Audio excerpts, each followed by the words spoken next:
All right, Rob, in Fox College football presented by Volkswagen is live at the Horseshoe in Columbus, Ohio. The 8th-ranked Buckeyes of Ohio State welcome in the Black Knights of Army. And Ohio State sitting at 1-1 after the highly anticipated matchup with Oklahoma last week went the way of the Sooners, and Baker Mayfield 386 yards through the air and 3 touchdowns as Oklahoma dropped Ohio State 31-16. And we say welcome inside. Joe Davis, Brady Quinn, Bruce Feldman joins us in just a moment. It's only the 7th loss in 6 seasons under Urban Meyer, so this is rare territory around here. Rare, but when they've lost early in a season, Urban Meyer teams have responded. Go back to his 2 national championships at Florida. Lost early in the season. They did it in 2014 with the Ohio State Buckeyes as well. He understands the formula, how to get his team to respond and improve and go on a run for the rest of the season. We'll see how they respond today. Quarterbacks, especially at big-time institutions like this one, and you know something about this. When you win, you get a lot of the credit.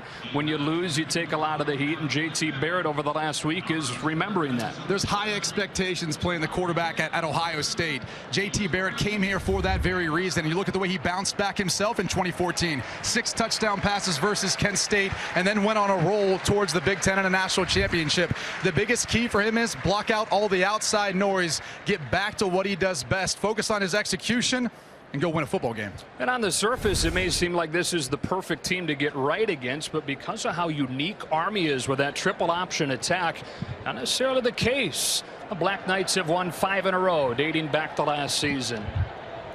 One of the great traditions in college football, Script Ohio, getting us ready for kick from Ohio Stadium. Coming up.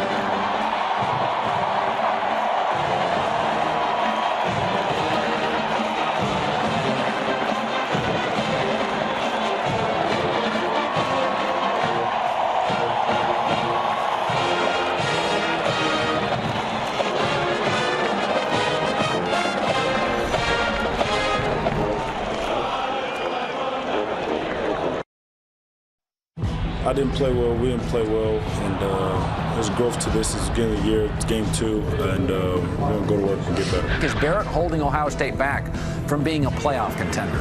When you're winning, I get too much credit, and then when we lose, I'm the one to blame too. I know you just said that there's no bullseye on the back of J.T. Barrett, but I think there's a large portion of this fan base that would like to see or wondering if you would ever even consider a change. Is that something that you thought about? No. Now for more on the 5th-year senior from Texas, we go down to Bruce Feldman.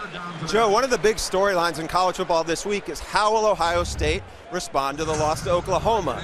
J.T. Barrett has taken the brunt of that criticism, but the Buckeye staff has been very proactive in shouldering responsibility. New offensive coordinator Kevin Wilson said his play calling was awful. He said he was trying to do too much, and he hopes that scaling things back a bit will help Barrett and this offense get into a bit of rhythm. He said this is a really phenomenal kid at practice. We got to find a way to get him going. Yeah, Bruce, he said care less without being careless. One of the things that I think Ohio State needs to focus on a little bit more is just getting off to a fast start. And if simplifying helps that, that's one way of getting it done. But they've only scored 3 points in the first quarter of the first 2 games this year. So they need to get off to a faster start because they're only going to have so many possessions today going up against this Army team that likes to possess the football. Urban Meyer, 6th season, 62-7 as head coach of the Buckeyes, and we're going to get a chance to see his offense right away because Jeff Monken's team deferred to the second half after winning the toss. Been a good week for Coach Monken. Signed a 5-year extension on Thursday that has him as the head coach at Army through 2021. But he has the Black Knights playing some good football. 5 consecutive wins dating back to last season. It's the first time in more than 2 decades that Army can say that. There is Campbell back to return this kick. First meeting between these programs. Off we go from Columbus. And it sails out of the back of the end zone, so Ohio State will start at the 25-yard line. And J.T. Barrett, the fifth-year senior, who's 27-5 as a starter, two-time Big Ten quarterback of the year. But I think the feelings right now, it's a little bit complicated. They want him to play better. Well, four-year starter, three-time team captain. He's been through it all. He's experienced it all, and he's tough, not just physically, but mentally, especially when he's blocking out the outside noise. And finally, his production, regardless of what people want to say, look at his body of work. He could end up being one of the most prolific passers in Big Ten Conference history. Already holds 24 records at Ohio State. People right now remembering that Oklahoma loss. This begins from the 25. He rolls to the outside and flips it to his tight end Marcus Baugh, who turns the corner for a gain of 5. Pushed out by Ryan England. And that's that quick start that I think you're looking for if you're J.T. Barrett, really the Ohio State offensive staff, offensive coordinator Kevin Wilson. Start to build his confidence back up, give him an easy completion to start the game. First carry for J.K. Dobbins, the true freshman, surges forward for an Ohio State first down. 181 yards in his Ohio State debut, which was a freshman record for the Buckeyes, stepping into the starting role with Mike Weber dealing with a hamstring injury. He's been the one constant, I think, on this offense as far as consistency. He's performed well in their first 2 games. First and 10, they bring Campbell into the backfield. Good penetration from Alex Ackerman. And this is an Army defense, Brady, that's been top 20 in the country each of the last 2 years. And one of the keys is number 21, Alex Ackerman. He plays that outside linebacker position, but you'll see him as a defensive end. They move him around a bunch. Defensive coordinator Jay Bateman talked about him kind of being a bulldozer up there. He's really tough to go up against. Doesn't look like much, but a tough guy. Here's Barrett with his first carry. Reads the block beautifully to get a first down. Scott Washley with a tackle after a gain of 11.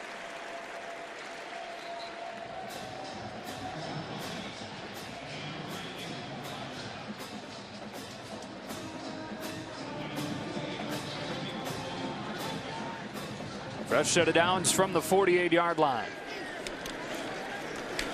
Dobbins, hold off the left side, stays on his feet, into the secondary. First down, Buckeyes inside the 20 on a 35-yard run.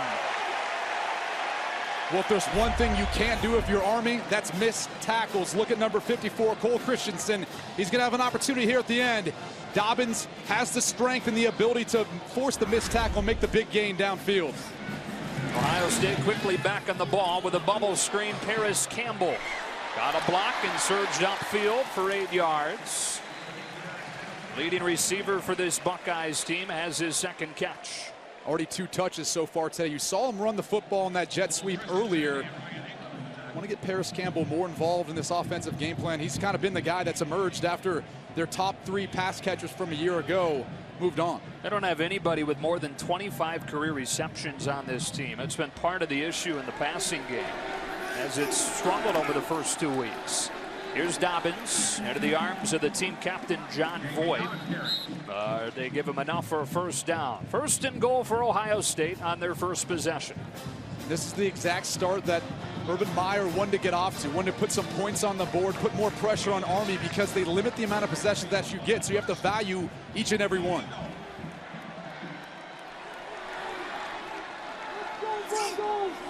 From the 5, it's Barrett. Room to run for a touchdown. And Ohio State off to an efficient start. 75 yards in 2.5 minutes.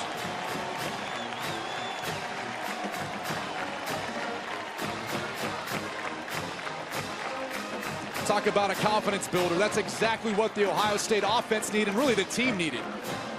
Move past last week. Don't allow Oklahoma to beat you twice. Get off to a good start.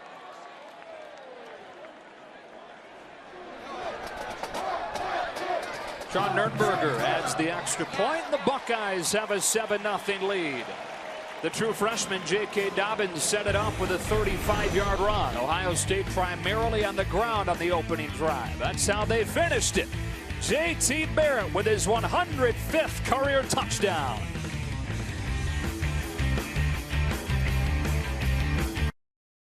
I make it easy to save $600. Scrimmage, he's going to crash down. So watch number 7, Jalen McClinton. He's going to the guy responsible for number 16, JT Barrett, as he keeps the football and finds the end zone. Kind of surprising that Army wouldn't be better at defending against the zone read option, given how much they run the triple option. Yeah, you give the reputation as a triple option program, obviously, if you're Army, but Ohio State in a lot of ways an option program too, just a little different. A little different look than we're about to see from Army. You're going to see a quarterback under center the majority of the time running the option, but you'll see Ahmad Bradshaw a little bit in shotgun as well. So that is something that Army sees one way or another in practice most days, even best on best. The Buckeyes average 10 yards per carry on that first drive and get off to the fast start they've been looking for. Urban Meyer wants more from his kick coverage team. A point of pride for the Buckeyes, and he'll like the result on this one. And so the number 2 rushing offense in the country, led by Ahmad Bradshaw, the quarterback who's run for more than 100 in both games. Shows a lot of poise. Good plays, bad plays. Just seems to say the same. That calm demeanor that you're looking for. He's the field general out there. He's going to be the one who's responsible for all the checks and audibles at the line of scrimmage. And he's a good decision maker. And he has to be when we talk about the mesh points and a lot of the reads in the triple option. More than 400 yards per game this season. They've completed only 2 passes. The staff will tell you that if they're needing to complete passes, something's wrong. They prefer to keep it on the ground all afternoon. They start with a straight ahead run, and bouncing away from the Ohio State defenders is Darnell Woolfolk for a first down up to the 36-yard line on a 19-yard run. Well, if there's one thing you can't do as a defender on Ohio State, that's not do your job. You have to keep contained. Look at number 6 right there. That's Sam Hubbard. He's got to stay to the outside. As you see, as he comes down the line of scrimmage, he loses contain. That's when Woolfolk's going to be able to go up, break contain, get to the outside, and pick up the first down. The issue for the Ohio State defense so far has been against the pass. They've been stout against the run, a lead up front. New fullback into the game here. It's Kalen Holt.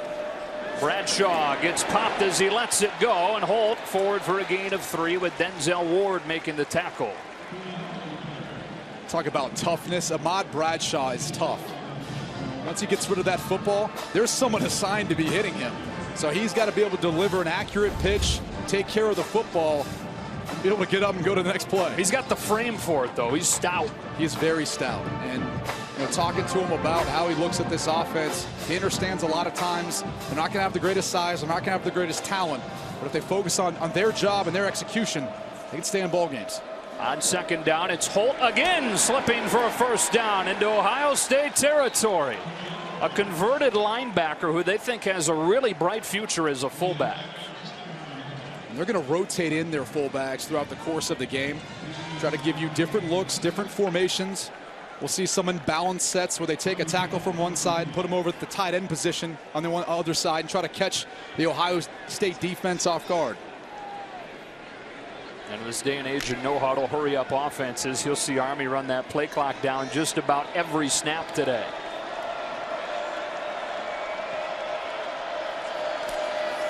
Kalen Holt again into the teeth of the defense, keeps the leg driving for 3. And Tracy Sprinkle with his first stop. One of the biggest keys for Army is having success on first and second down. They're not a team that's built to be in third and long scenarios. You mentioned earlier, they've only completed 2 passes on the season. So when you get in those 3rd and 7, 3rd and 8 plus situations, you're going to have a hard time being able to stay on the field. So Army tries to have success starting on first and second down to keep it within 3rd and manageable. Black Knights last week beat Buffalo 21-17, and in the second half of that game had the ball for 21 of the 30 minutes. This is what they do.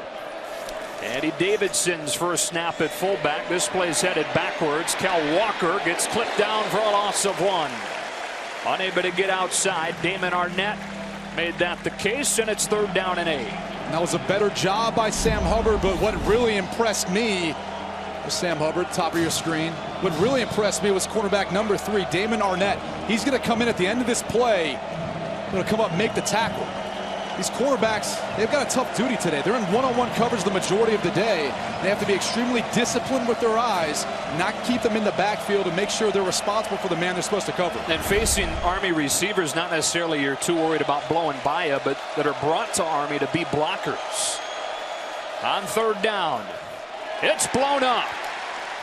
Chris Worley, the fifth-year senior at middle linebacker, knocks down Andy Davidson and makes it fourth down. It was the aggressiveness of Worley as well as Jerome Baker. They tried to run a trap play to the inside. You can see right there, look at Worley. He's shooting his gun. He's getting right into the gap and penetrating, not to allow any gain whatsoever. That's a solid start for the Ohio State defense versus this triple option that's only #1 in total yards rushing this season in college football. KJ Hill back to return Nick Schragg's punt. Yeah, and it's well done. Bouncing out of bounds at the 6-yard line. 38-yard punt for Schrag and Ohio State's offense, which marched 75 yards for a touchdown. Back out there on the other side of this break. Parachuters here in Columbus. As Army's defense goes back out there, and one the Black Knights is the corners. Cameron Jones and Mike Reynolds, two guys down. Jalen Sharp, a torn ACL. Elijah Riley out because of academics. And the hard part is Ohio State plays a bunch of 3 and 4 wide receiver sets. So because of that, you need the additional depth at cornerback, and Army just doesn't have it. Already thin in that spot. Now down a couple more. With a nice punt from Schrag, Ohio State backed into its own end. Mike Weber comes in at running back for the first time, and they waste no time feeding the reigning Big Ten freshman of the year, who's been slowed by hamstring problems early and has seen his starting spot taken by J.K. Dobbins. 3 carries last week against Oklahoma and looked good, but as is going to be the case with a hamstring, dealt with some issues on it as that game rolled on. Barrett keeps close to a first down. Jalen McClinton the tackle. Saw a good amount of that last week versus Oklahoma. Teams forcing JT Barrett to keep the football in the zone read scheme. I think the logic behind that is a little bit, you look at Dobbins, even Mike Weber, their explosiveness at running back, they can probably hurt you more than JT Barrett can down the field with more speed. Army shows pressure from the top of the screen. Barrett sees it. And the Black Knights switch out of it, bring it from the other side. Barrett on the roll as a man on the sideline, pulled in by Austin Mack. He went through concussion protocol this week after banging his head on the turf and was cleared. Guy they have high hopes for. Really high hopes for a lot of these wide receivers. 4-star, 5-star recruits. Looking for someone to step up and be the main guy. They throw the bubble screen, and here's KJ Hill making a move and making a man miss for a first down with a flag down. Hill goes for 20 yards, but we'll see where the flag is. It's most likely going to be a hold on number 83, Terry McLaren. Holding. Offense number 83. 10-yard penalty. Repeat second down. You'll see it on the right side of your screen, but this is something that we're going to see right there. Number 83 holding number 8. Ryan England. Probably going to see a number of bubble screens, and those are just those quick passes that you see to the outside of the wide receivers because of the advantage that Ohio State has at the wide receivers being much faster, much bigger than the Army secondary, and really they know Army's thin too in the secondary as well. Do get enough for a first down there. It'll be from the 32. JT Barrett 4 for his first 4.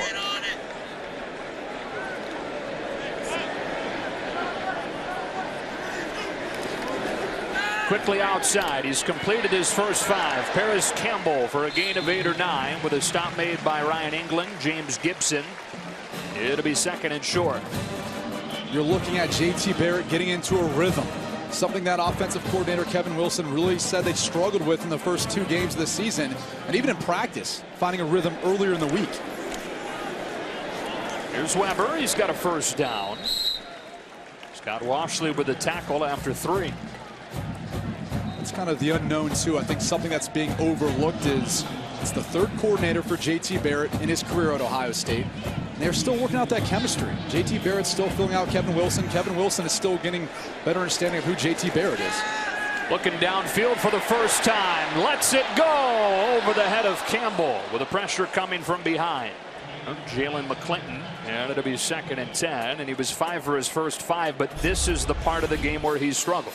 The downfield throws. It's been a product of a lot of things. You're going to see a protection issue here. Number 7, Jalen McClinton, ends up kind of affecting it towards the end of that throw. Protection's been inconsistent. Wide receivers have had some drops. He's missed some throws too. I mean, can't let him off the hook. But overall, this is a team that's still filling out its way and trying to find its identity on offense right now. Part of that, such a collaborative effort. A lot of voices in that offensive room. You mentioned Kevin Wilson. Ryan Day, the quarterback's coach, has a voice in there. And, of course, Urban Meyer, an offensive guy as well. They get it in the hands of Hill, who's got a first down but a flag down for the 2nd consecutive reception. On the blocking on the outside, there's a flag.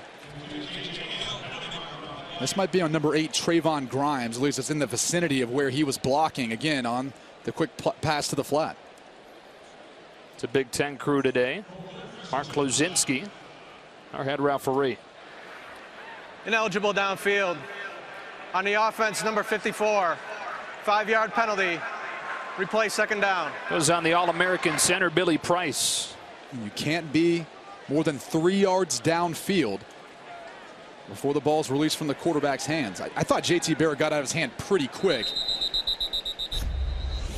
Let's take a look at the center right here as this plays out. I don't know, you really could have called on Isaiah Prince as well if that was the case, but close call. And look, it's tough for the officials in college football to be able to make that decision. And they are going to take a look at this. Will give us a chance in a moment here to check in with our rules expert Mike Pereira in Los Angeles. Well, Mike, how about the fact that this pass was caught at the line of scrimmage, maybe even behind it? Well, that's what they're reviewing here. They did call ineligible downfield. I'm not sure he was more than 3 yards anyways, but the fact is it was caught at the line of scrimmage, so it's legal to be downfield. This year, this became reviewable, so that's what they're going to take a look at, and I'm sure reverse this and take the penalty off. I actually think Ohio State got away with maybe a block in the back when you look at Trayvon Grimes at the end of that play. So kind of fortunate that that wasn't the call, because this is reviewable, Mike. And as you had pointed out, I mean, offenses a lot of times put in these plays for the ball to be caught behind the line of scrimmage for that very reason. Exactly, and you know they never had this in before, but they finally put in that if a foul was called for, either offensive pass interference or ineligible downfield, touching of a pass could be looked at to determine where it is touched, and it was put in just exactly for this reason. Knowing, as you said, these are really tough to call, you know, because of the timing of the plays, and I think this was good that they put it into replay. Here's the verdict. After review, the ball was caught behind the line of scrimmage. Therefore, there is no foul for ineligible downfield. The ball will be placed at...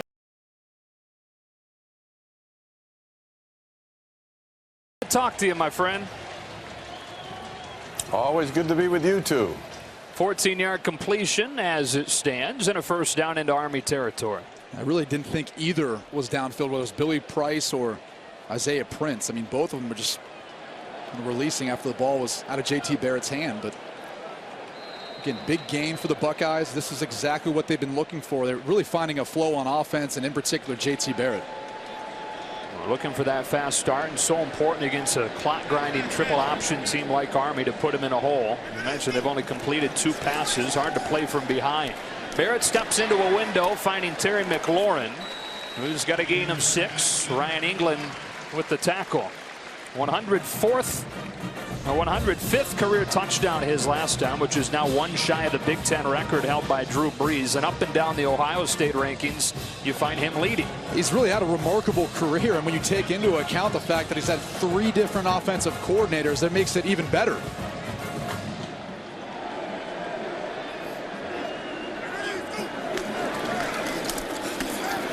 Straight ahead for Weber, and an Ohio State first down. That was Tom Herman when he got here. Then Ed Warner, Tim Beck with a 31-0 blowout loss against Clemson that ended their season. Led Urban Meyer to bring in on Wilson and Day. And the difficulty is each guy's going to have a different personality. And they're going to respond differently to you when you have good plays and bad plays. Good performances, bad performances. And that's what he's still trying to feel out right now with Kevin Wilson.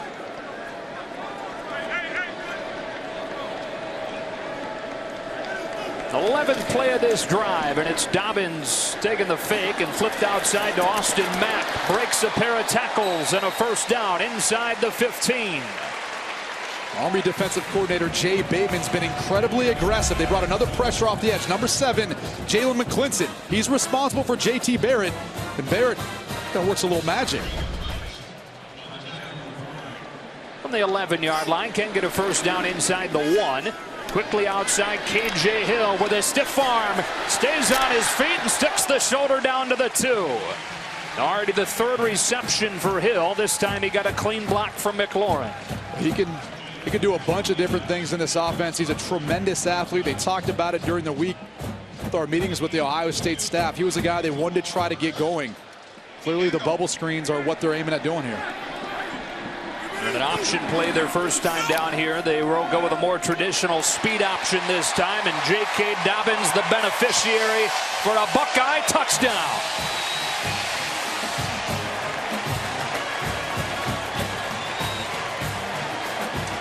Well, the issue right now for Army is Ohio State's bigger and faster, and you can't let him get outside to the edges.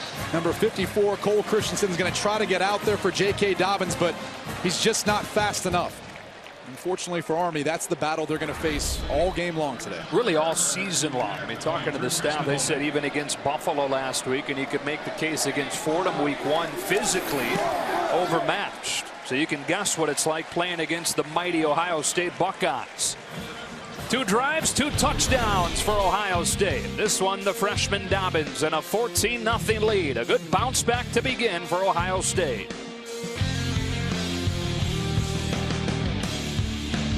Fellas, if you told me we'd be standing here tonight.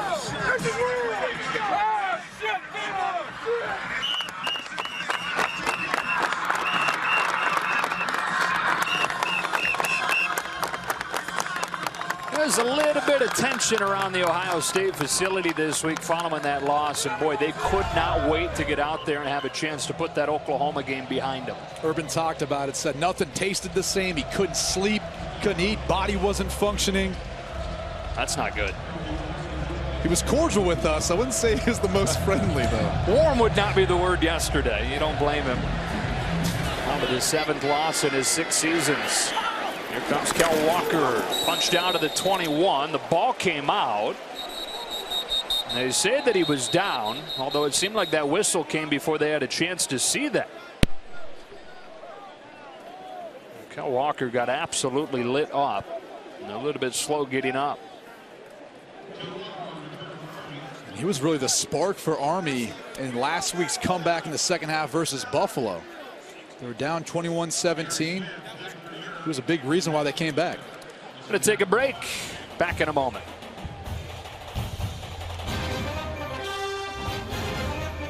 Before I had the shooting, burning of diabetic nerve. Oh, and you take a look at this replay, you'll probably be surprised like we are to find out that this play is going to stand as Kel Walker being down. The ball's in his right hand, and you can see as his elbow comes down, he doesn't have the ball. He didn't secure it. So the next piece of the equation is who recovers the football, because that is reviewable. And to me, it looks like Malik Harrison, number 39. See him diving in right there? It's pretty clear cut. Right. Got possession of the football, so it should be Ohio State football. That's surprising. You're right, and there's 2 things there that have to be indisputable. First, the ball being out, which it seemed like was, and second, has to be a clear recovery by the defense in that situation, but replay officials deem that it wasn't clear enough. So it stands, and Army begins the drive of the 20 with a run for Darnell Woolfolk. Stop made by Jerome Baker. It'll be 2nd and 9.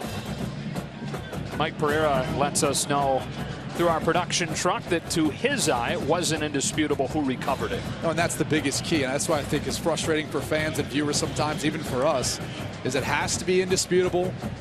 Fortunately, until there's a change to that language, Let's see why the officials upheld the call in their mind. Army had some momentum on its first possession, but the drive ultimately stalled around midfield.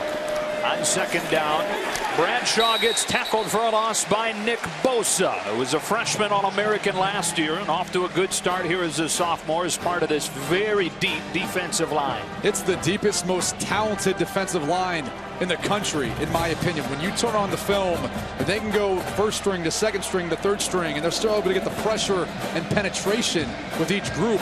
It's unbelievable. And that's where the mismatch is, really. Up front on the defensive line for Ohio State, working against this Army offensive line that's undersized and really underskilled. Bradshaw goes out, and Luke Langdon comes in. On third down and 10, he's feeling pressure. Hit as he throws, incomplete. Jerome Baker punished him. The last third down, we saw Greg Schiano bring in a blitz. Jerome Baker was there with Chris Worley. This time we see number 17, Jerome Baker once again. Right through the A-gap, no one there. And Army's protection scheme for him. And right now the biggest surprise to me is Army is being out-schemed by Urban Meyer and his staff. Offensively, defensively right now, they've come up with some better stuff. And that was actually Kelvin Hopkins Jr. at quarterback with his first snap. The high punt that Campbell will signal for a fair catch on.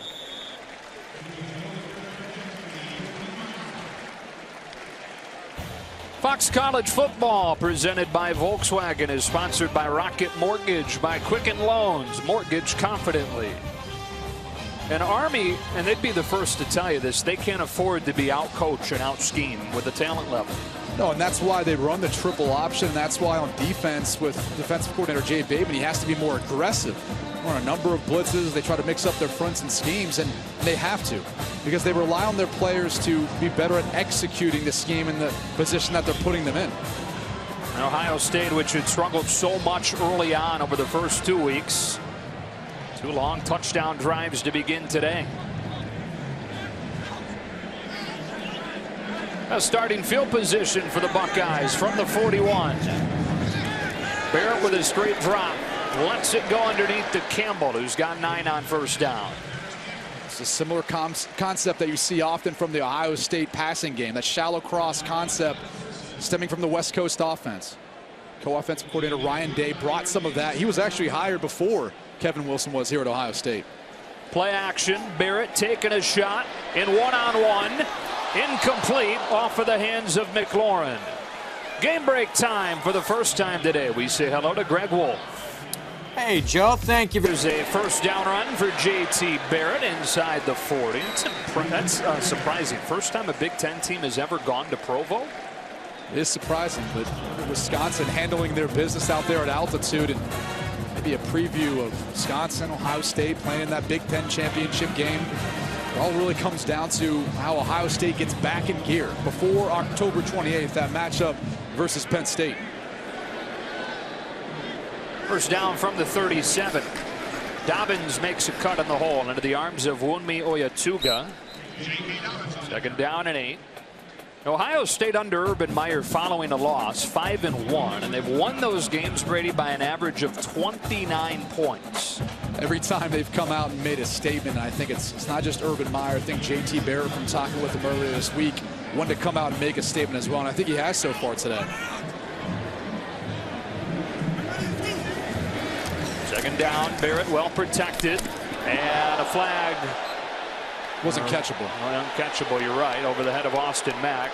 I could argue that it wasn't catchable because Mike Reynolds tackled Austin Mack, but third down. We'll see how far and high it went over his head, and that's the frustration I think you have as an Ohio State fan right now with J.T. Barrett. He's not giving his wide receivers an opportunity to catch the football. I mean, that ball wasn't even in the screen.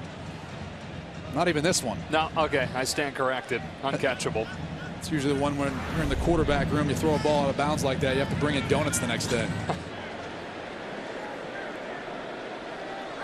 Third down and 7. Buckeyes have converted 1 third down on this drive, and facing pressure, Barrett zips one. Incomplete. Reynolds had a chance at a pick off his hands, 4th down.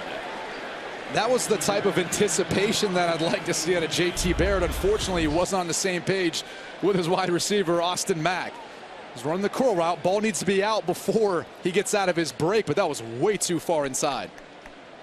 And these have been the kinds of throws, both downfield shots and then into tight windows, that JT Barrett has had issues with indecision. And again, they're still in that process of filling each other out between the offensive coordinators and coaching staff at Ohio State and JT Barrett, trying to figure out, and in particular on those critical situations, really how to execute at the highest level. Going to take a break. Back in 30 seconds for 4th and 7. So Urban Meyer's going to take the offense off of the field after that 3rd down misfire from JT Barrett. Now, I wouldn't mind seeing them go for it. I mean, if all you're going to do here is punt, your defense has done a good job versus Army's offense, run the triple option. You know, be aggressive. Help instill some confidence in your offense and in your quarterback by going for it on 4th and 7, 4th and 8. John Trainer back to return this punt from Drew Chrisman, who's off to a great start in his first year as the starter, and he continues that here. Down to inside the 1. Chrisman replacing Cam Johnston at that punter's spot and pins it down inside the 1. Army backed into its own end. Trying to pull off a monster upset today. It's been a long time since they've done it. 1972 against another service academy and 19th ranked Air Force. Last time they had a top 10 win, 1963 against a Big Ten team in Penn State. They need to execute a lot better than they have so far today. A number of missed tackles on defense, on offense, really haven't been able to get anything going. They've struggled a little bit with the Ohio State defensive front, just trying to get to the outside. That's one of the things that surprised me, hearing the coaching staff and the players talk about the fact they didn't watch any Ohio State film coming into it. Straight ahead they come with Wilfork, and he gets a few. Nick Bosa with a tackle. Talked about the fact that it wasn't about the personnel or skill of Ohio State, it was about the fact of scheme. No one runs the triple option the first 2 weeks between Indiana and Oklahoma, so they actually went back and watched some Rutgers film back when Greg Schiano was the head coach and watched how they prepared for triple option teams. And when Schiano was at Rutgers, 4-0 against Army.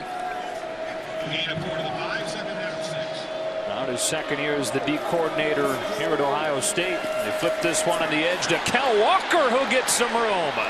And Kel Walker out across the 25 on a gain of 26. This is one of their top playmakers, one of their best athletes, and they get him the ball in space here. Number 17, Jerome Baker. Keep an eye on him on the right of your screen. He's got to make that tackle, because if he doesn't, no one else is assigned for Kel Walker. That's the tough part about playing against the triple option, is everyone has their assignment. You can't be a hero. You got to do your job and trust the man next to you is going to do his. That run brings his first quarter to a close in the first meeting between Army and Ohio State. Black Knights have won 5 in a row dating back to last year. Ohio State trying to bounce back from the Oklahoma loss. On to the second. No, pick up. On Fox College Football, presented by Volkswagen. In Columbus, Ohio, the Buckeyes have a 14-0 lead, scoring touchdowns on each of their first 2 drives before punting. And Army's gotten out of the shadow of its own goalpost with a long run from Kel Walker. I mentioned it earlier. Kel Walker is the guy that the coaching staff talked about, saying he was kind of the spark in the second half last week versus Buffalo, helped us do a comeback from 21-17. He's the guy we'd like to get the ball to on the perimeter. We feel like he can make some moves on the outside, one of the more talented runners. Second quarter to begin with a 1st and 10 from the 30.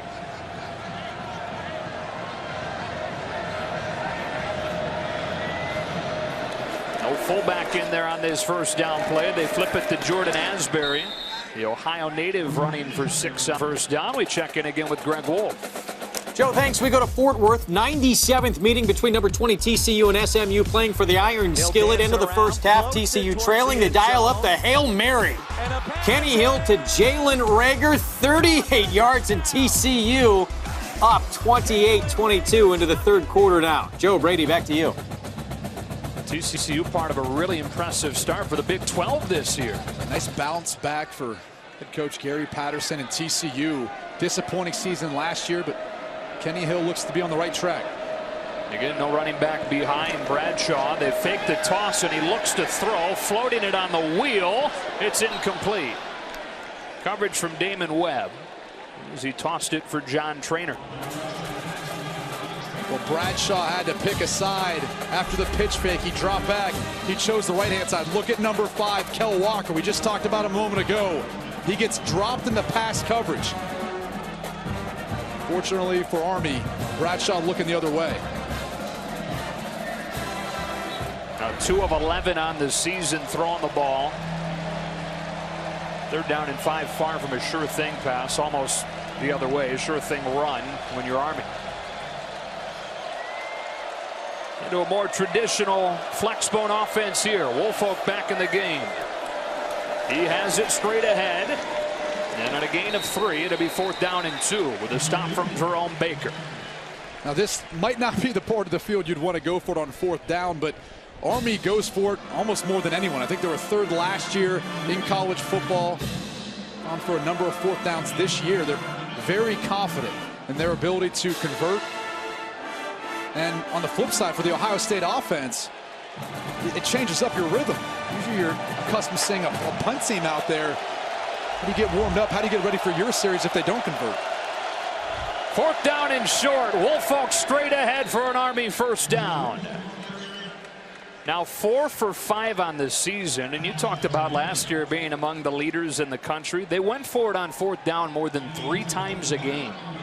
And that's the tough part. It's tough on the defense because you're going to be on the field longer for an additional play, and then they extend drives and continue to milk the clock, limit your possessions. And offensively, again, the tough thing is as a quarterback, I still remember playing Navy back in the day and always trying to find that rhythm of when to start to kind of warm up, talk about what the next play is going to be on the next series.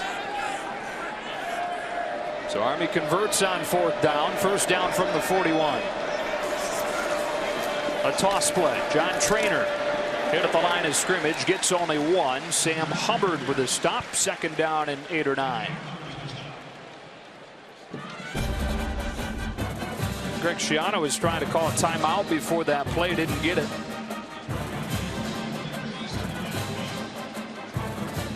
Yeah, Ohio State defense doing a good job of stringing out the Army rushing attack. See the assistant coach there pulling back Greg Schiano. That's one of the changes in the rules this year is the coaches cannot leave that white area on the field and go on to the playing surface. Otherwise, they could be penalized. So you got to have a guy, and that guy's job is to make sure you don't. 2nd down. They boot Bradshaw. Across his body has a 1st down. Brought in by Zach Psalm, the junior, with his 1st reception. Bradshaw so poised and patient, even with a defender right in front of his face, and throws an absolute strike. Bradshaw's most accurate on the run. They typically like to roll him out to the right-hand side. Sometimes gets a little bit flustered, just sitting in the pocket, waiting for those longer throws downfield. But again, a big 4th down conversion. Now Army starting to get on a roll. Again, it was against the pass that Ohio State's been shredded the first 2 weeks. Worst in the country, giving up 400 yards per game. Bradshaw keeps off the right side with a solid 1st down gain of 8. Damon Webb with a tackle as Bradshaw got loose for the 1st time today. Leading rusher for Army, former wrestler and basketball player back in high school. Just a tough young man, and having the opportunity to sit down and talk with him for a while, you feel like our country's in good hands when you see these cadets and the type of young men that they are and what they represent. Said he'd never even heard of West Point until he was a junior in high school in Chicago. His mom and his grandpa on his dad's side talked him into going. Hands it off to Davidson, who moves the chains again with a gain of 2. Both of Bradshaw's grandparents were in the Army, although he said he didn't know a ton about his family's background in military service. Happy, though, that they talked him into going to West Point. Besides the fact that they run the triple option, one thing that's a little bit unique when you're looking at Ahmad Bradshaw and just their formations is the fact that when he's under center, he's even with the guards and tackles on the line of scrimmage, and that's by design. They like to have their smaller offensive linemen back a little bit further so they can get a little bit of a head of steam, and it also helps with some of their blocking schemes up front. Ohio State's going to use a timeout. Ohio State, this is their second of the half. This is a full timeout. A vintage Army drive going on here. Already 10 plays deep trying to cut into this deficit. Out of the timeout, Army ready for a first down, and we go down to Bruce Feldman. Guys, the Army defense really needed this blow, and this drive has really put some life back in the Army sideline. Keep in mind, the defense was on the field for 27 plays in the first quarter. They were on the field not much more than that in the whole game last week against Buffalo. And think about this, as we just saw the quarterbacks for Ohio State warming up. It might be 30, 40 minutes sometimes between the last time they were on the field. You stick in this formation that they've debuted on this drive without a true fullback. And Bradshaw looks to throw again with a man running free. A diving knock away. What a play by Eric Smith to keep Army from a touchdown. Well, this is where Army can be dangerous in the pass game. But you see how this skill is able to overcome being out of position. Look at Eric Smith. He's tracking it the entire way. Now, maybe if there's a little bit more on that football, it's a different end result. Once again, you see Kel Walker finding his way down the field. And Eric Smith was really the last time we saw Kel Walker running free. He was the secondary defender trying to kind of catch back up and get back into phase with his wide receiver. How about 4 first-half throws from Army? Wild. Yeah. On 2nd and 10, Bradshaw with a blocker in front, stumbled, got a few. And look how the line of scrimmage just changed on that one play. You mix in a couple pass plays, all of a sudden it changes the way you go about in the pass rush and your responsibilities. It's the tough part about going up against this triple option is it may always look the same, but there's small little minute details that make some changes here and there that make it different. Such a tough preparation for any opponent. And this is 4th down territory here if they don't get the first down here. They're down 7. Bradshaw keeps, sticks his nose down, fights his way for a first down. To the tackle of Damon Webb. He needed 7 and got just enough. Look at the toughness and just the sheer determination. Keeps the football after the dive. No one out there responsible for him until he sees Damon Webb. Captain of this offense, 3-year starter at quarterback. He's really matured into the role. He opened his sophomore season as the guy and started 7 games and started all but the Notre Dame game last year. Undisputed starter coming into this season. They take a lot of time in between plays. Sometimes he runs so much he needs to catch his breath. Hands it off to the fullback Woolfolk on first down. That's as fast as we've seen them go between plays. Yeah, typically, talking to offensive coordinator Brenton Davis, he talked about the fact they'd like to work it with about 1-2 seconds left on the play clock. Nearing 7 minutes on this drive. Started back inside their own 10-yard line.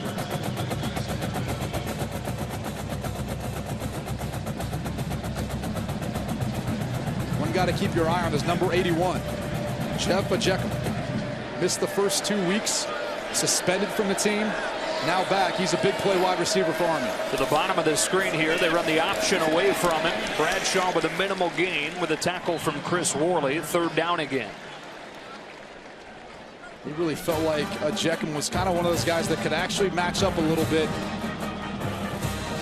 Necessarily with the Ohio State defenders, but with most teams that they play, they thought he kind of had the most speed, most skill of any wide receiver on this team. What do you think? We're going to see Army put it in the air again here? They've already done it 4 times, which is way more than they're used to and a half. 3rd down, knowing the way they play? No, they're going to keep the football on the ground. There's Brent Davis, the OC. Buckles up for this 3rd down play. It's a toss, and Kel Walker has a first down inside the 15. Damon Webb with a tackle after Walker runs for 11. It's just going to be a quick pitch to the outside, and look at the movement on the right side of the offensive line. And the key there was it was an unbalanced formation, meaning at the tackle position was actually the tight end. Ohio State had shifted their front to account for that, and it led them with an easier edge to run to on the right side. 16-play drive. It's traveled 88 yards and lasted more than 8 minutes. Army trying to cut this deficit in half midway through this second quarter.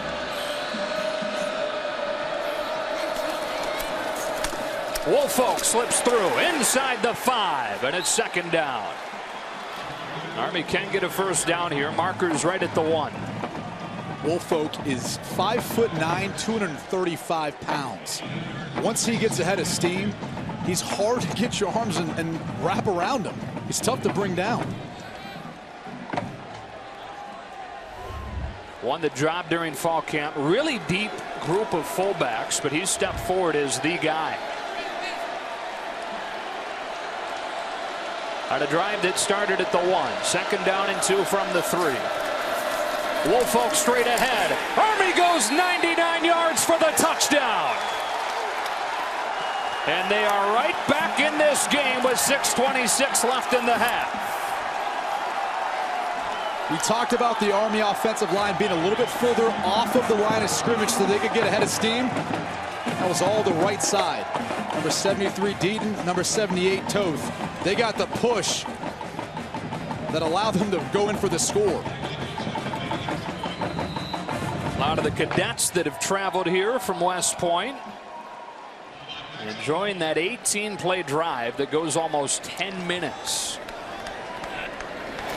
Blake Wilson adds the extra point on a 14-7 game as the junior Woolfolk plunges in.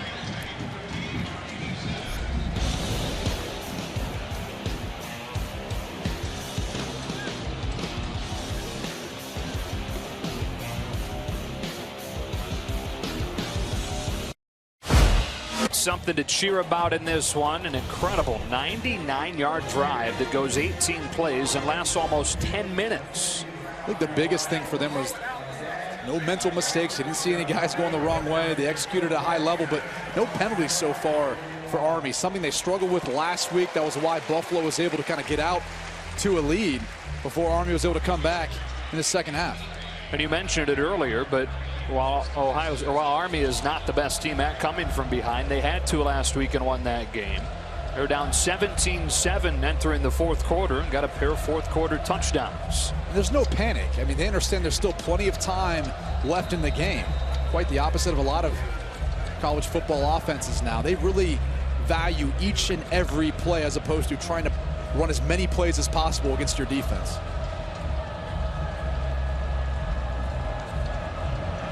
Nick Strayed will send it away.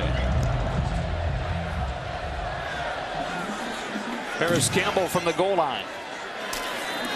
As a seam, stays on his feet, and takes it to the 39.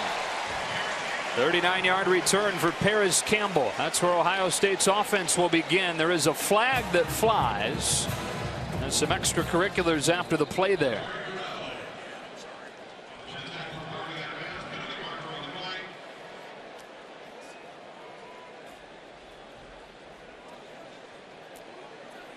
James Nautigal is involved for Army. Didn't catch the Ohio State player. Some pushing and shoving when that play finished.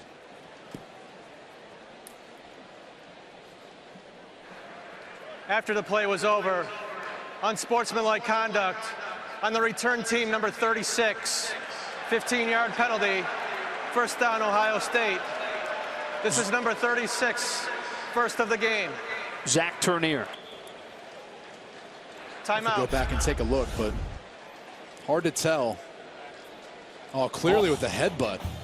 Wow.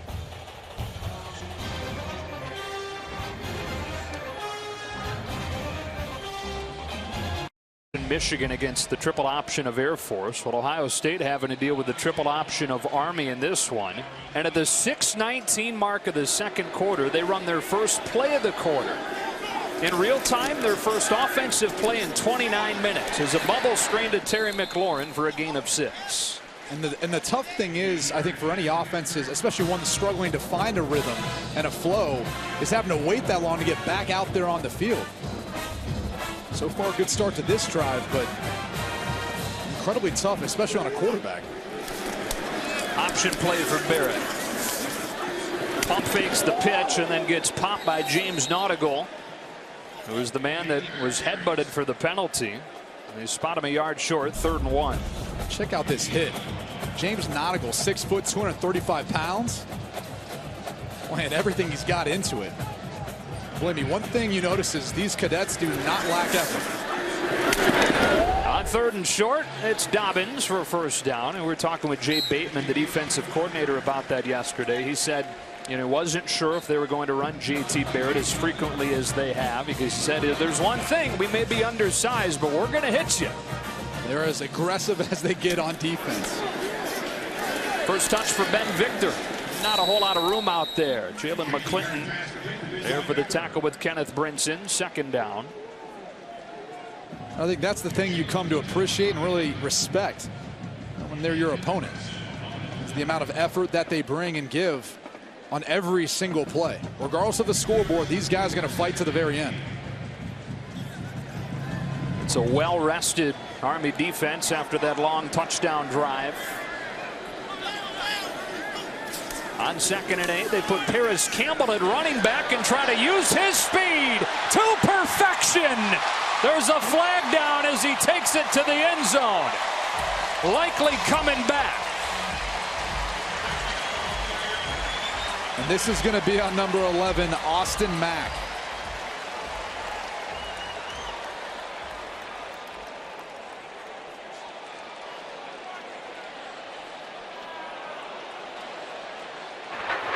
Holding, offense number 11.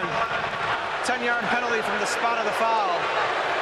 First down and 10, Ohio State. Wipes Incredibly away a unfortunate. 59-yard touchdown. And you'll see right there, number 11, Austin Mack, working on number 20, Cameron Jones. Jones slips, gives Paris Campbell the angle. May have had it anyway, but let's see a little bit of tugging. I mean, Paris Campbell is the type of player, if you just get him out in space, he's got some wheels. This guy can absolutely fly. And still a 25-yard gain. Dobbins back in at running back. Barrett keeps it, throws it outside to Hill, who slips a tackle and races up the sideline to the 37. Cameron Jones had a chance to bring him down for a loss, but couldn't, so Cole Christensen had to get him. It'll be 2nd and short. Jones, a former safety, moved to cornerback because of the lack of depth at that position.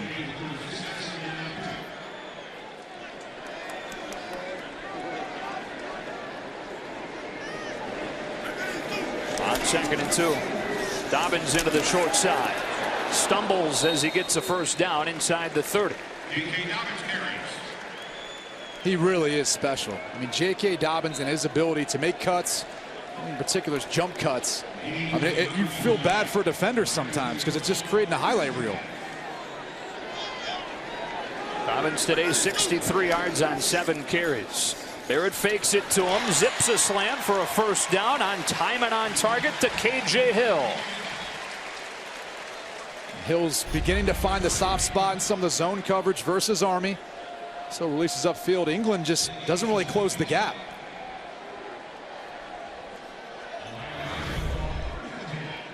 Hill already with his 5th catch. Matches a career high, which he had last week against Oklahoma. On first down from the 15. Barrett looked to throw it. Now will dump it out of bounds. He was clustered out there with both Baugh and Hill together. Cole Christensen was closing quickly. Ohio State's been attacking the edges with some of their zone reads with the quick bubble passes to the outside. Army's done a good job now of adjusting to that, making the change, keeping contained. You got to wonder when they start running back inside if you're Ohio State. 2nd and 10. Barrett again looks to throw. Way off target. Nowhere close to Baugh. And very clearly, J.T. Barrett not as confident as he once was. I think that's the tough part for any quarterback. Once a couple throws don't go your way, you start to lose the confidence throughout the course of a drive. He's typically pretty accurate around the line of scrimmage. Behind the line of scrimmage, he hasn't missed the throw all year. Into that 10-yard mark, getting a little bit more accurate, but it's really over 10 yards is where he struggled this year. And that's been the case. A lot of people talking about his struggles so far. They're down in 10. Army's showing pressure. They drop a couple of defensive linemen. J.T. Barrett steps out of a tackle and runs out of bounds at the line of scrimmage. So they gain nothing after getting a first down to the 15, 4th down and 10. Forced out of bounds by Todd Boyd. Army likes bringing a variety of pressures. Watch the 2 inside guys, then watch the players that drop out. And some of the confusion that they try to create. You have these up-tempo offenses. They try to slow you down by giving you different looks. You have to stop for a second and think about what might happen. Sean Nurnberger from 33 yards to try and extend this back to a 2-score lead. Right down the middle. And the redshirt junior is 6 for 6 on the season. So Ohio State settles for 3 and a 10-point lead with 3:06 left in the first half. Quinn. You know it's a big one when it's sold out there in the Coliseum. Yeah. Is that kind of a veiled shot at your old rival? As USC fans, sometimes hard to get him off the beach. Just throwing it out there. It's beautiful out there. It is. 17-7 game here. Ohio State settling for a field goal on its last possession to get the lead back to 2 scores.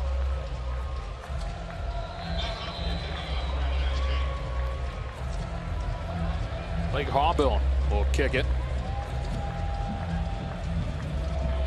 Kel Walker, John Traynor waiting deep for the Black Knights. Already seen how talented Walker is with the ball in his hands. Trying to turn the corner. Has some room and has it out across the 35. Good field position for Army to begin this drive with 2:59 left. Time for the winning duos, sponsored by Volkswagen.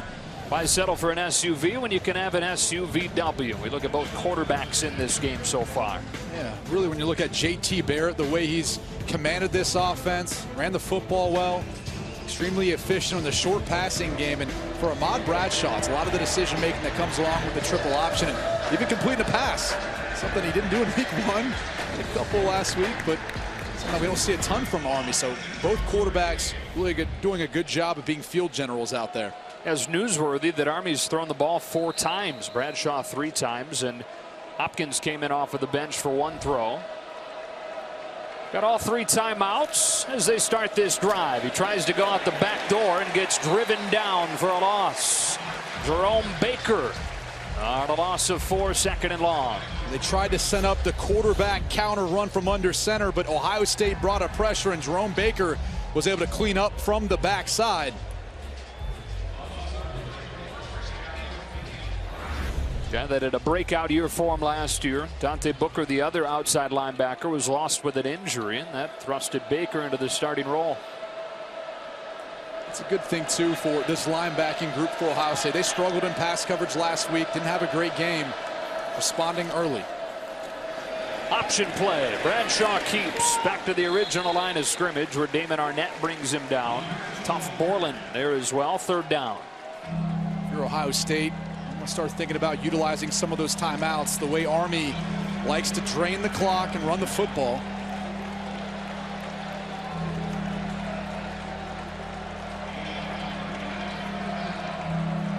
I would imagine Urban Meyer will elect to if they don't convert here. Something we saw earlier is that unbalanced formation. You'll see number 78, Brett Toth, playing over at that tight end position. 3rd down and 9. They go straight ahead. Bradshaw keeps it and stopped just short. Good tackle by Damon Webb. Denzel Ward there as well. And what do you think on 4th and 1? They got it before, and that really sparked a touchdown drive. Now they don't have much time. There's only about a minute left on the clock as this clock winds down. The other factor is Army will have the ball coming out of the break. They're going to go for it. Why not? You look at that last formation. They ran it earlier, and they keep running to the short side. They would have had a lot of production with that. They're going to come back with the same formation. Brett Toth, tackle, now playing tight end. And a whistle before the snap, and it's a good thing that they took the timeout because that was blown up. Army, this is their first of the half. This is a 30-second timeout. Yeah, and as soon as these 51 seconds run off, we'll get you back to Rob and the guys in the studio. Michigan finding out how tough it is against the triple option facing Air Force in a tight one. Oklahoma State all over Pitt. Mason Rudolph continuing his Heisman campaign. And they'll preview tonight's game on Fox, Texas and USC. If you're head coach Jeff Monken, and you look at the fact you get the ball coming out of half, you got 54 seconds left, you got to play the field position battle here. I'd be kind of surprised if they went for it here, because if they didn't get it, you'd be giving Ohio State a short field. They've got timeouts to work with, so. Hey, how about Ohio Stadium playing the Fox theme music in our first trip here? Talk about all the guys who've moved on to play on Sundays. Plenty of those out there. It's our theme music too. Yeah. Same song, yeah. Just there's a little marching band ring to it. Hey, offense is back out there for 4th and 1. It was shut down on the first try. That was negated by the timeout. They flipped the formation from how they came out in the previous play before the timeout. Option play. Bradshaw's got a first down crossing midfield. Issue is only 2 timeouts and only 50 seconds. Once Bradshaw has been so clutch. When you look at them going the other way with it, he sees the green grass and goes ahead and cuts it up for the first down. A gamble that's going to pay off because they're going to finish this half with the football. Career long for their kicker Blake Wilson, 47 yards. They need to get to the 30 for that. Down to a half minute. Bradshaw steps up, lets one fly, nowhere close, over the head of Cal Walker. And they've got to change everything in their offense in order to operate with 27 seconds left in the half. They've got to speed up their pace of play in between plays if the ball's not incomplete or the ball doesn't get out of bounds. Still got a couple of timeouts they can utilize.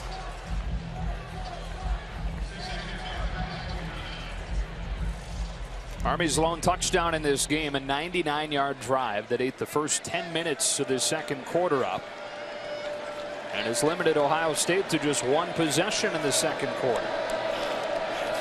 On 2nd and 10, Bradshaw only going to get a short gain.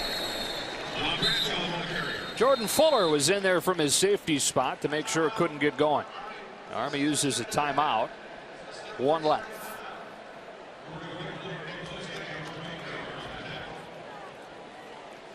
Wake up and start your day with First Things First. Weekday mornings over on FS1. Chris Carter, Nick Wright, Jenna Wolf. Best morning sports show on television. First Things First. Weekday mornings at 6:30 on FS1. So it'll be 3rd down and 9 for Army out of this timeout. An overcast day here at the Horseshoe. Seats more than 100,000. Packed 109,000 in here for Oklahoma last week, which was the 2nd largest crowd they've ever had here. A place you grew up coming to games at, being a Columbus guy yourself. Came as a young fan of the Ohio State Buckeyes. So recall the days out in the parking lot throwing the football around at the tailgates and coming in, sitting in the nosebleed section. Very familiar with it. It's one of the best, some would argue the best environment in college football. All right, so let's see what Army goes with here. Trying to get lined up with 5 to snap it. Walker's the fullback. Takes it on a toss play. Del Walker inside the 45. And it looks like that will bring this first half to a close. Neither side wanting to burn that final timeout. After 30 minutes in Columbus, Army hanging around 17-7. I think really for both teams right now, you're looking at Army hung in there, responded with a touchdown after Ohio State went up 2 scores, and for the Buckeyes, getting off to a fast start, something that we didn't see in the first 2 weeks of the season. Black Knights will have it to open this second half. Coming up, stay tuned for the State Farm halftime show right after these messages.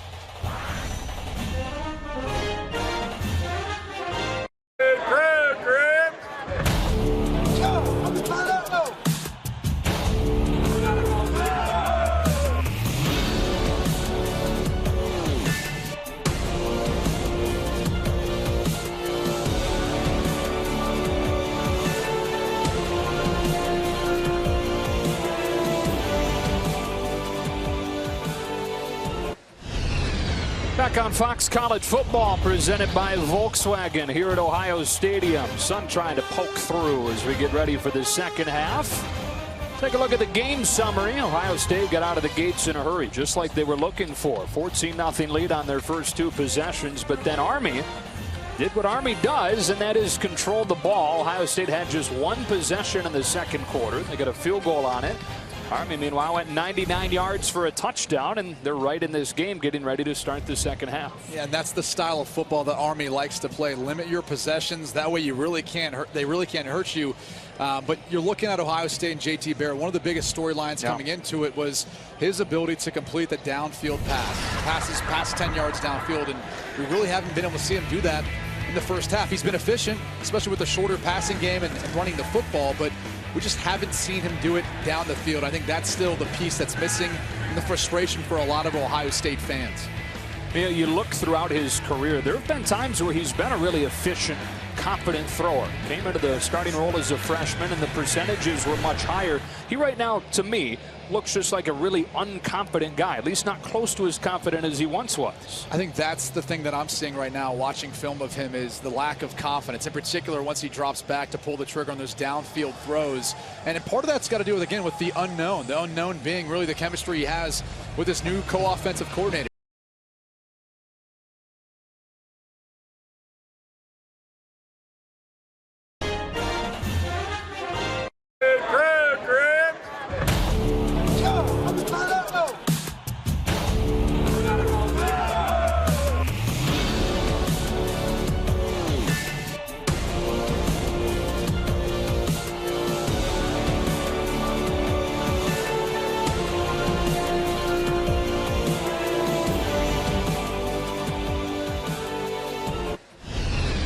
Back on Fox College Football, presented by Volkswagen here at Ohio Stadium. Sun trying to poke through as we get ready for the second half.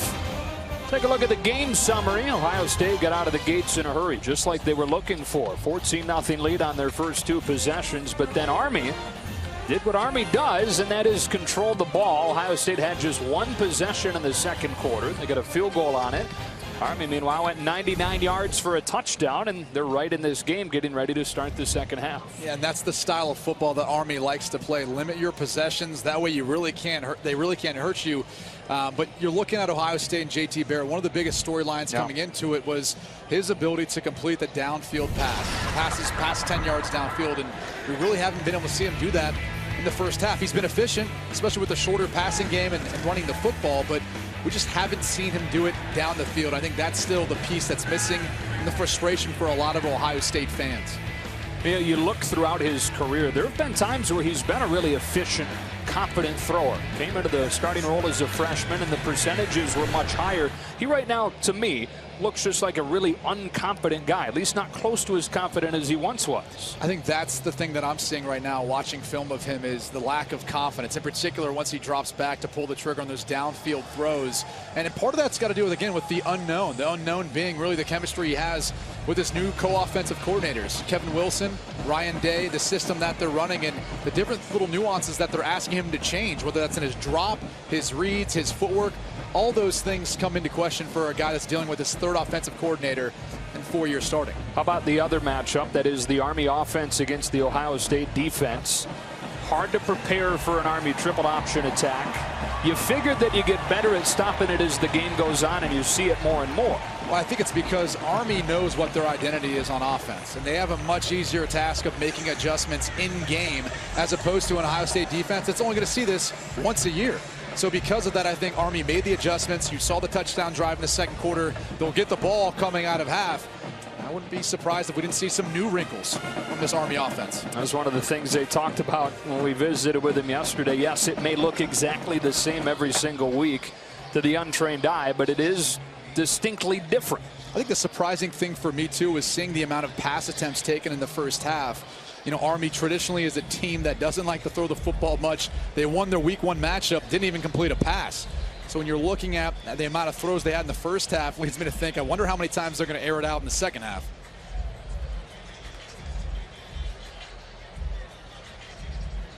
Yeah, Jeff Monken You mentioned the game where they didn't complete a pass week 1. 3 times in his career he's had a team not complete a pass, and they're 3-0 in those games. That includes a game when he was the head coach at Georgia Southern at Florida. They beat Florida not completing a pass. Well, again, you go back to it, they'd like not to have to throw the football. That really doesn't play to the strengths of Ahmad Bradshaw or anyone else at quarterback on this roster. They want to run the football, be extremely disciplined, force you to have to deal with all their different blocking schemes and all the different potential ball carries that they have in their backfield. That's what makes them most dangerous, and really, that's what allows them to control the tempo of the game. Enough of us for a minute. Bruce Feldman, what's going on? Guys, Urban Meyer said, the offense played all right. We had a few bad calls that he wasn't thrilled with. In terms of Army, Jeff Monken said they did a bunch of stuff they haven't showed before. He goes, in the quarterback run game where we were outnumbered, he goes, I think we got it fixed, but they're too talented to not have anything to match up with them. I think we have that now.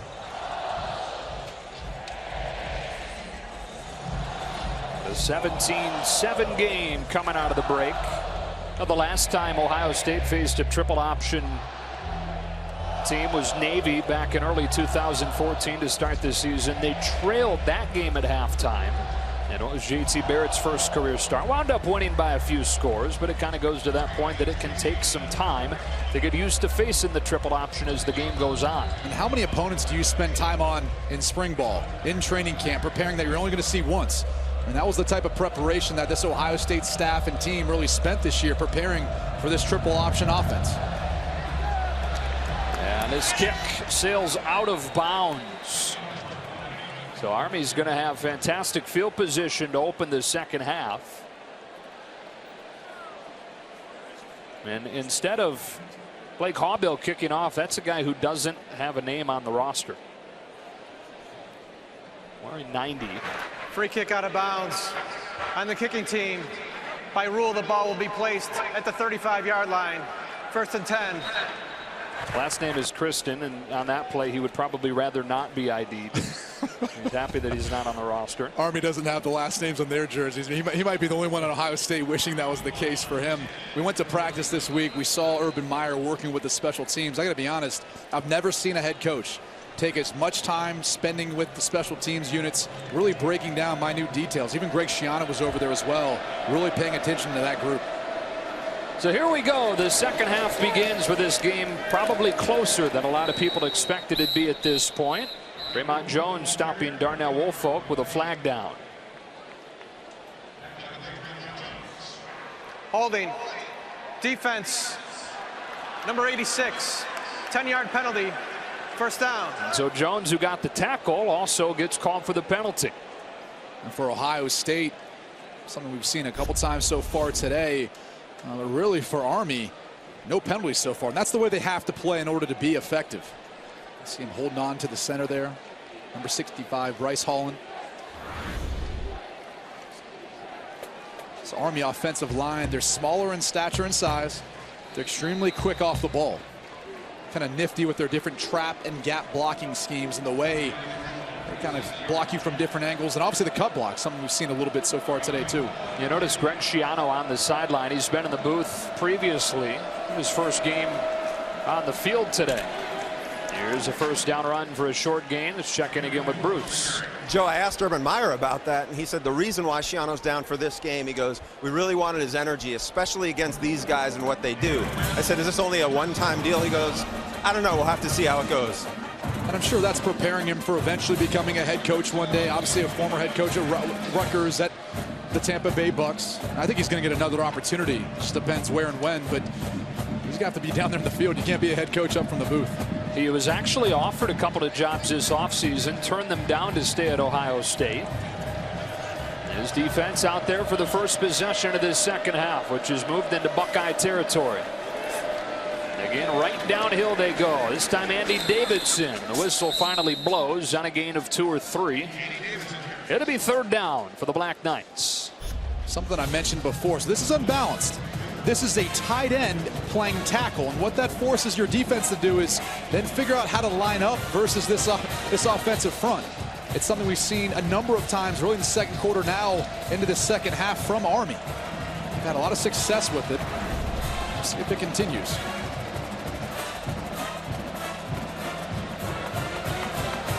Nation's #2 rushing offense, more than 400 yards per game coming in, averaging almost 5 per carry today. On this one, they only needed 3. They got more, and a first down with Andy Davidson, who was their leading rusher a season ago with close to 1,000 yards. But as a testament to how deep they are at fullback now, he's their 4th guy. And it wasn't about him. It was about all the other players around him that they felt really elevated their play. Maybe they're a little bit better blocker than Davidson is. He's probably a better rusher than blocker, but another guy who kind of falls into the mix. And that's the other thing. It's tough to defend when you have a bunch of different guys carrying the football. You don't have as many tendencies. Much less predictable in that sense. That's 17 different guys carry the ball this year. Those 4 primary fullbacks and then several slot backs. Bradshaw's first carry of the second half goes for 2 with a tackle from Denzel Ward up from his corner spot. One thing you got to give credit to the secondary of Ohio State is their cornerbacks have been very aggressive. Made a number of tackles so far today. Jordan Asbury was the wide receiver on the outside, really responsible for Ward. The Ohio State Buckeyes the secondary has been a big part of the run defense today. I'm sure they're excited to get a break from some of these more prolific passers like Baker Mayfield and Richard Lego. A tough couple weeks. 400 yards per game over the first 2 weeks against those quarterbacks. Woolfolk downhill. He gets 4 or 5, and again Army looking at a 3rd down and manageable.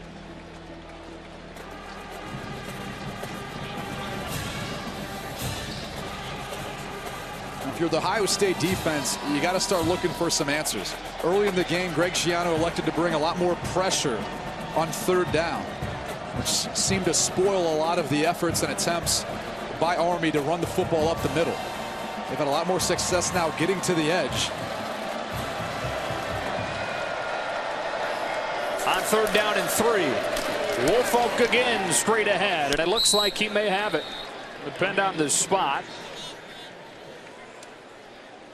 And it appears it'll be very close as Lewis and Ward combine on the tackle. They give him enough. 1st down Army. And something to take a look at here. Chris Worley, who is Ohio State's middle linebacker and one of the captains, has been out the last couple of series. Tough Borland has replaced him. And Worley is doubtful moving forward, Bruce Feldman tells us, with an ankle injury. Worley was the middle linebacker they really wanted to see replace Raekwon McMillan, who moved on to the NFL, but it's a huge loss for them and maybe one of the biggest reasons right now they're struggling to get off the field on 3rd down. Going to take a look at the spot here. You so often see spots reviewed, but rarely see them overturned.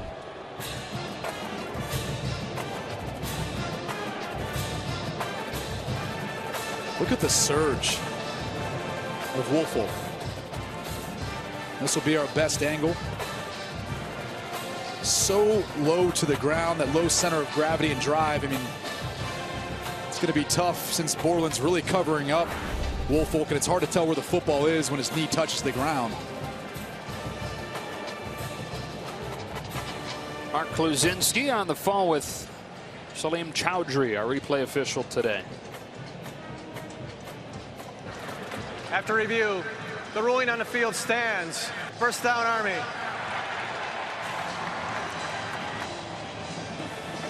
As we suspected, the call stands. The drive continues. This will be the 8th play coming up for Army. Coming up on a 4-minute drive so far, and factor in the amount of time Army had the ball, finishing the 2nd quarter, halftime, now on the field for 4 minutes. Think about how long that Ohio State offense has been off the field. This is what Army did last week to come from behind against Buffalo, controlled that clock. 21 of the 30 minutes in the second half they had it. Brett Cooper's first carry doesn't go for much. Tough Borland, who we mentioned has replaced Chris Worley at middle linebacker, ushered him out. So this is a big spot for Borland, a redshirt freshman from Bolingbrook, Illinois. Obviously, anytime you come in and play at the Horseshoe, a big spot. But that middle linebacker position against the triple option. Well, especially when you haven't had the reps this week. I mean, Worley was the guy who was taking all of the reps in preparation for this game. That's the toughest part. Now you're seeing it in a live game scenario, and you have to execute at a high level.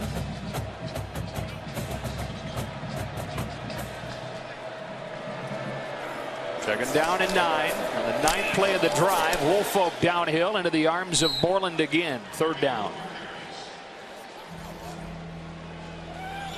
Woolfolk had 21 carries last week. Seems like the way this game is going so far, I wouldn't be surprised if he didn't surpass that number at some point.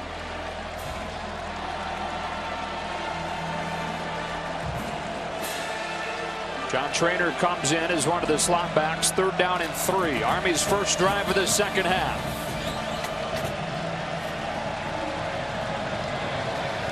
Keep an eye on number 5, Kel Walker. Already some big plays in this one for him. Bradford keeps it, gets it outside to Walker, who's shut down by Damon Webb and Jordan Fuller. Fourth down. As a safety against the triple option, you have to have tremendous eye discipline. Jordan Fuller, Damon Webb coming from the secondary to step up and make plays. They're going to be responsible for the pitch man. And you can see Fuller getting past the wide receiver Webb on top of his assignment. That's solid, sound, fundamental football from the Buckeyes. Which brings out the field goal team. And Blake Wilson, whose career long is from 47. And his one attempt last week hit the offensive lineman. This one hooking wide. So they eat up more than 6 minutes to open the second half, but fail to come away with points.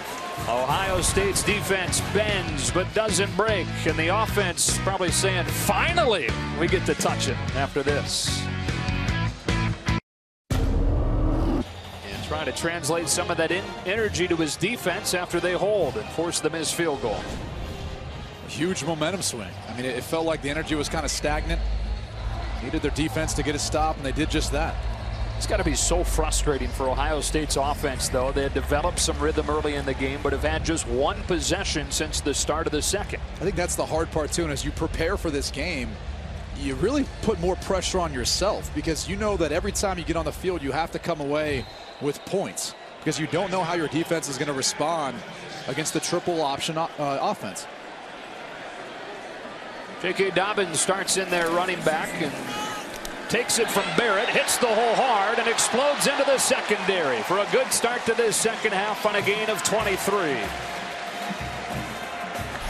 And that's what makes this offense so dangerous, is J.K. Dobbins in space. And talked about Ohio State having success on the perimeter, running and really throwing the quick passes.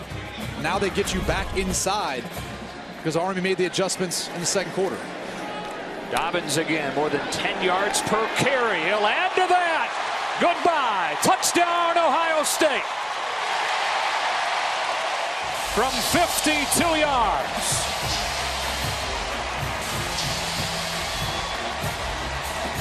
And really credit the offensive line and tight end Marcus Baugh.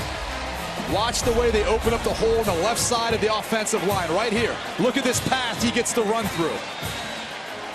And once he gets to the second level, he jukes Mike Reynolds out of his shoes. That's why this young man is so special. He's got the home run hitting ability and speed, but he also has the agility. A lot of times those fast guys, they have a hard time keeping their balance. He has no issue with it whatsoever. Extra point, Sean Nurnberger. And Ohio State wastes no time. Finally getting the ball back. Only their second possession since the end of the first quarter. Dobbins over 100 yards on the afternoon, and Ohio State in control.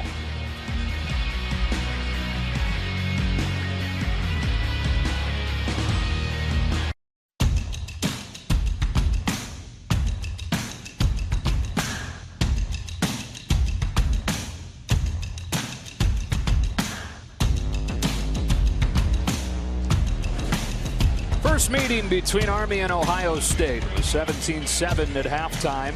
Army drove down, missed a field goal to open the second half. 2 plays later, Ohio State in the end zone, and a little bit of breathing room here.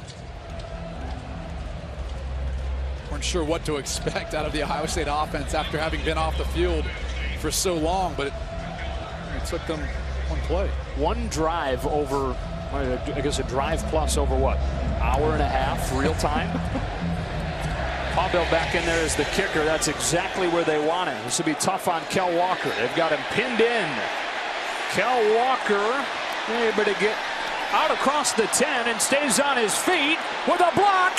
He could get free, but a touchdown saving tackle. 44-yard return, and then the day was saved by Eric Smith. Unbelievable by Kel Walker to be able to, one, not step out of bounds as he was tight roping the sideline. We talked about the directional kick. Kel Walker finds his way all the way across the field. Look at the move just to get by the kicker. Watch right here. He gets close, but if not for Eric Smith, that's a touchdown. Special teams was the area that, talking with head coach Jeff Monken for Army, he said this has to be an area where we have an advantage, at least schematically. We have to be aggressive. We have to be able to execute and win the field possession battle, because we can't really win it anywhere else when you're looking at how talented this Ohio State team is. That's the second touchdown saving play of the day for Eric Smith. The other one fully extended, breaking up a pass that would have been a touchdown early on.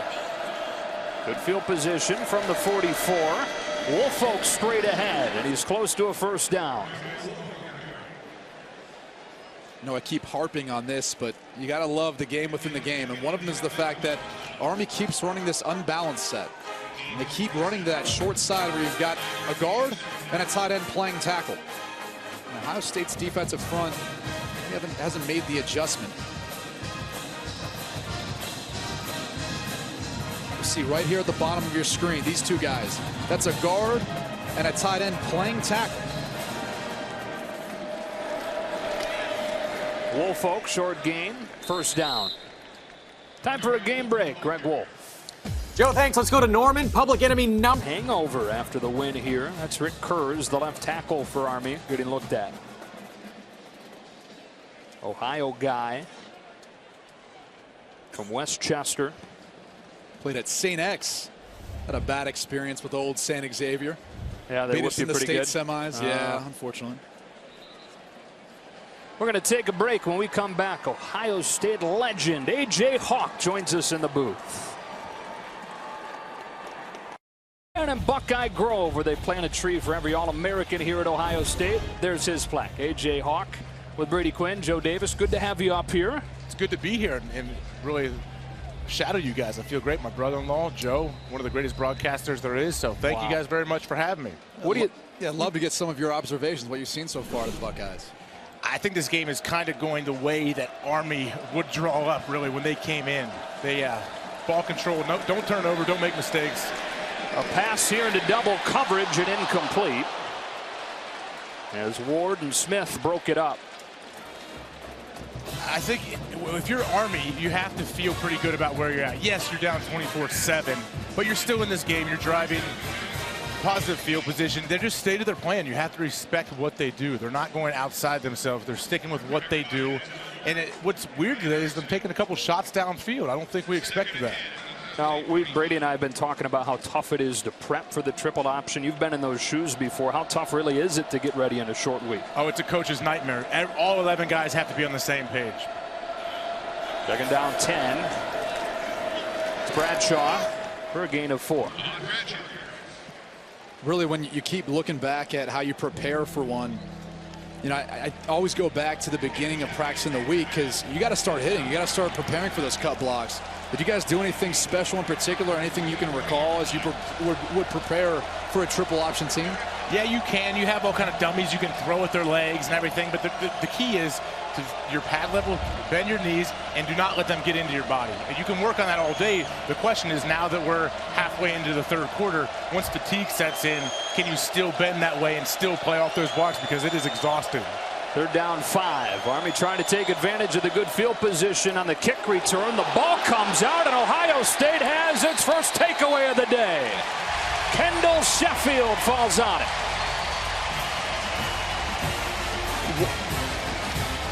One of the biggest keys is getting penetration and messing up the mesh point of the triple option. Watch as Bradshaw steps back, puts the ball in Holt's side.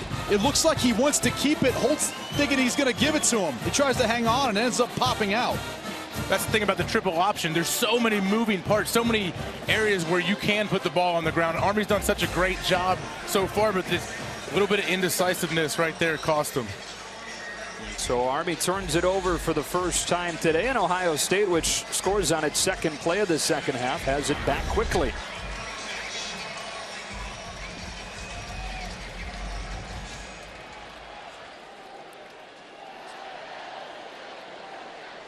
Try begins from the 36-yard line. Barrett quickly outside. In the hands of Campbell. And he's got a first down and a gain of 11. How about big picture around here, AJ? I mean, anytime Ohio State loses a game, it's as if the sky is falling, and that's because it doesn't happen often. What's your take on where the program stands right now? So take a look at Ryan England. Well, today is a pivotal game for this Ohio State team.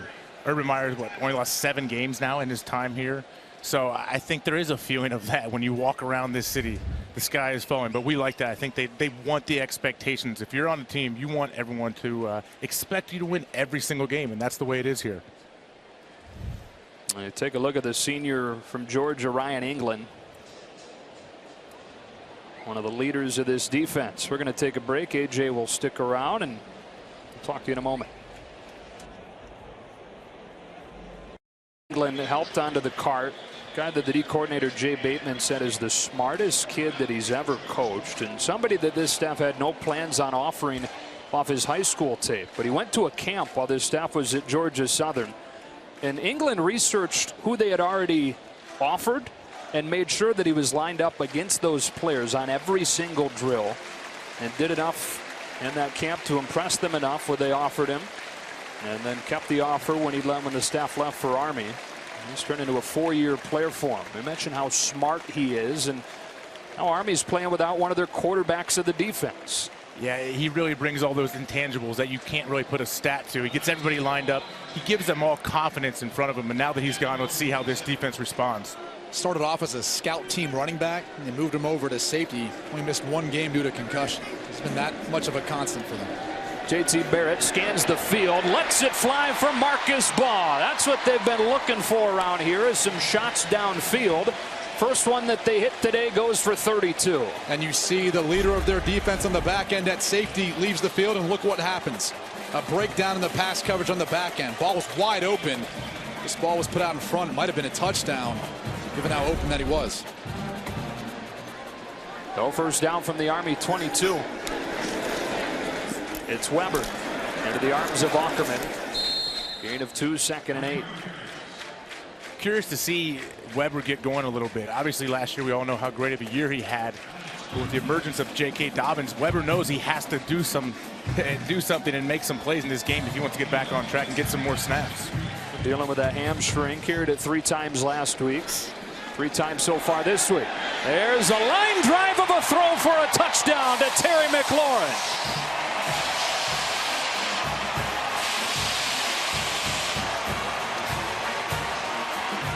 That looked a little more confident from JT Barrett. Well, we've seen how many times they've thrown the quick wide receiver screens. This is when it pays off.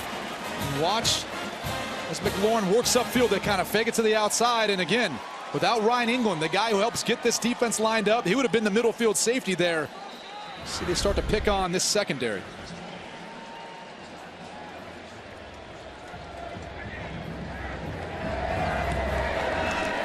Extra point good, and Ohio State has extended the lead to 31-7. The 5-minute mark here in the 3rd quarter. So you're not just our colleague at Fox doing a great job launching your broadcasting career.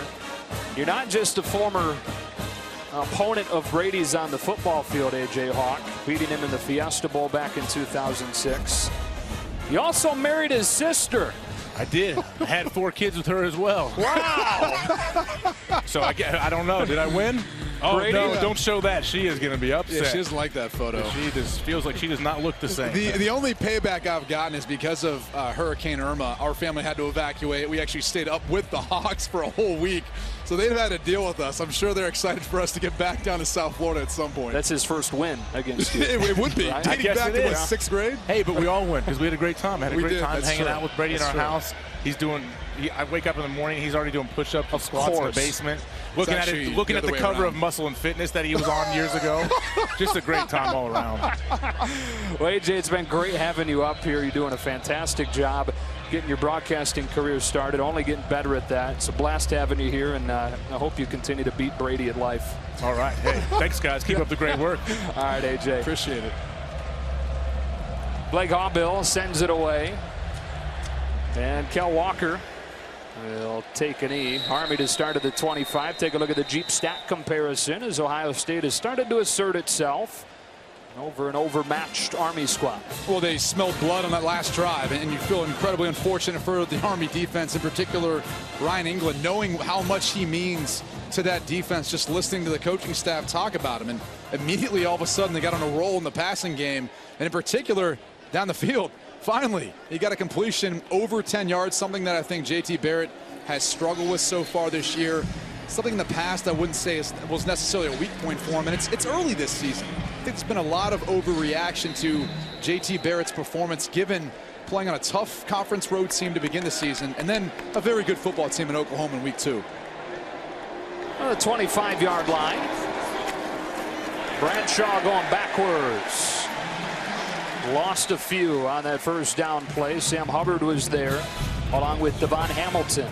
Just nowhere to go with the football. And they try to have some quarterback design runs that mimic some of that veer option that we've seen earlier, but that was blown up right from the get-go. And just kind of back to your point about this being early this season, AJ just said it. The feeling around here is that you should win every game, and normally they do. Only 7 losses in the 6 seasons under Urban Meyer. So, of course, the reaction is going to be what it is, but Ohio State fans don't have to look far back to see that the season isn't over. 2014, as we've mentioned, they lost week 2 as well, came back to win the title. Every year Urban Meyer has won a national championship, he's lost early in the season. So you can almost make the case maybe it's a good thing. It allows them to realize they've got some mistakes, they've got to make some improvements, and I'm sure that's alarming to a lot of fans, but maybe it helps kind of kick them into gear as they go on to try to win a Big Ten championship. 62-7. His worst record as the head coach at Ohio State is 11-2. He's an extreme motivator. You look at what he did in his first year where they couldn't win the Big Ten, couldn't go to a bowl, they go undefeated. Bradshaw strung out and driven down. He barely got back to the line of scrimmage. Tough Borland, who's taken over for Chris Worley at the middle linebacker spot, was there to help bring him down. And the punt team comes out, much to the appreciation of Greg Schiano. Look at this reaction. You don't think he's not excited for how this defense has been playing so far here in the second half? Talked about how tough of an opponent this was to prepare for, that they didn't even look at the Oklahoma tape. They're going to wait till after this game to go back and make those corrections because of the opponent that Army brings as far as their offense. Line drive kick. KJ Hill drops it and goes nowhere. Wake up and start your day on FS1 with First Things First. Chris Carter, Ohio State guy. Nick Wright, Jenna Wolf, best morning sports show on television. First Things First, weekday mornings at 6:30 a.m. Eastern on FS1. Heard Chris say earlier this week that he didn't have a problem with Baker Mayfield planting the flag on midfield here. He said if you had a problem with it, you should have tackled him during the game. There's a lot of truth to that. I just think for a young man who's got all the ability in the world to move on and maybe play at the NFL level, I'd like to see him kind of handle it with class. Just because Ohio State did it the year before doesn't mean you need to come back and do it to them. And they did a tradition, and that is sing their fight song following the game. I'm not sure that there was much disrespectful. Here's Campbell on the sweep. He's got 7. I mean, already what Mayfield did, it seems like, was enough of a statement where this just wasn't totally necessary. Well, there wasn't a lot of logic behind it because, I mean, it's field turf. It's artificial turf. That thing's not going to be able to dig in the ground. So it might look cool for a second. It's going to fall over. And it could look cool in pictures, but the video is kind of pathetic when it falls. Dobbins gaping hole, first down into Army territory. J.K. Dobbins over 150 yards on the afternoon.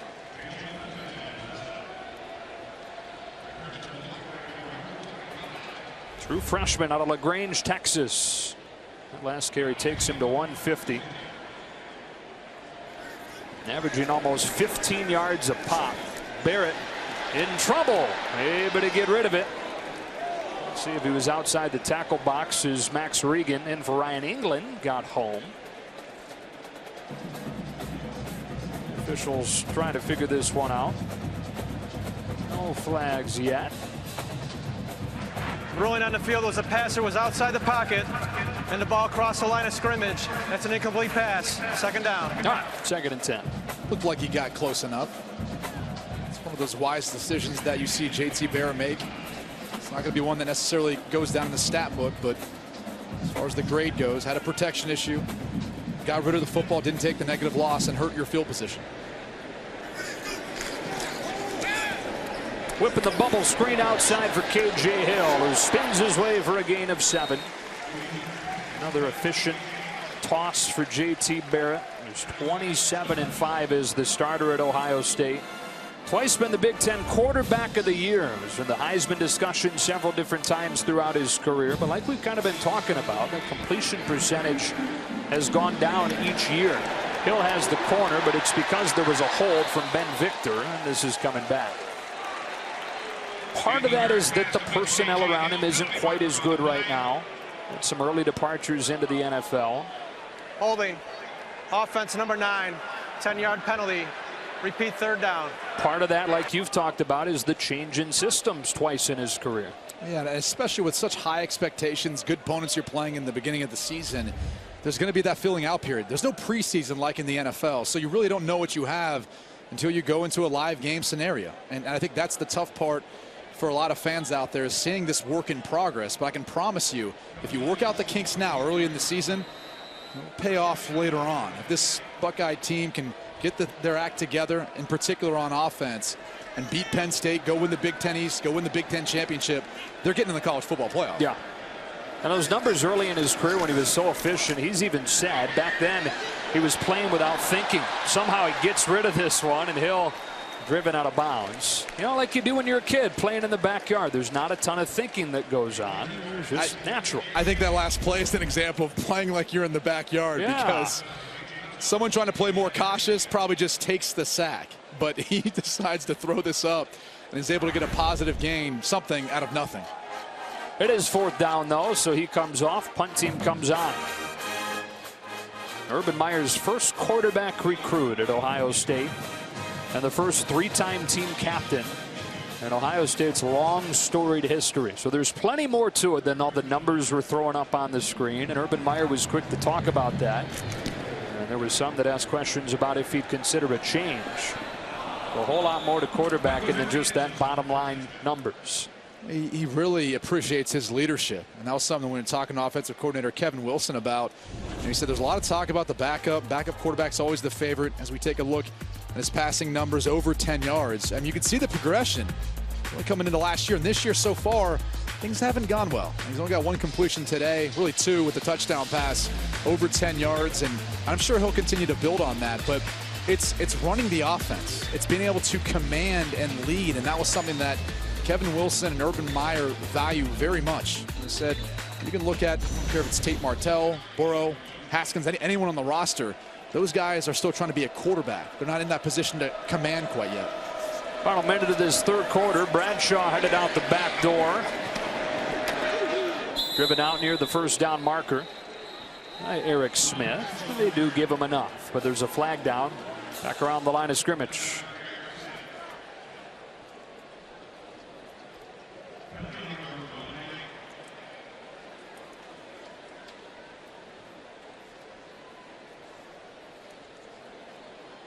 Illegal block below the waist.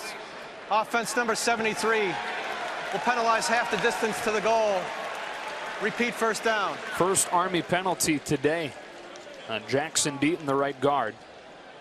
We talked about all the cut blocks on the offensive line as they try to go at the legs of the defenders for Ohio State. One thing you got to be careful of is the direction of where the ball is going, because if you go low, if you cut block a defender and the ball's going away from you, they're going to call that whenever they see it.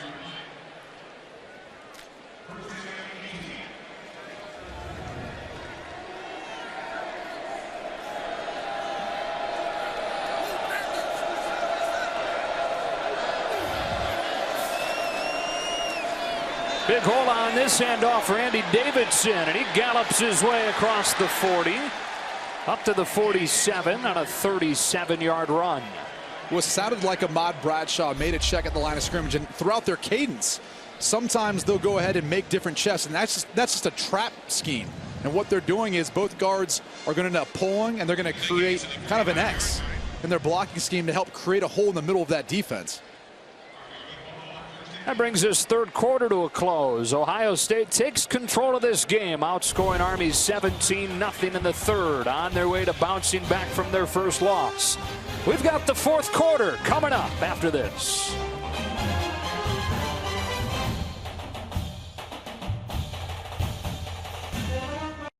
Going to business school, I took back on Fox College Football, presented by Volkswagen, and ready for the fourth quarter on what has turned into a really nice day here in Columbus. As the weather has improved, so has Ohio State's score, 31-7. They outscore Army 17-0 in that third quarter to take control of this game. Joe Davis, Brady Quinn, Bruce Feldman. Thanks again to A.J. Hawk for spending some time with us.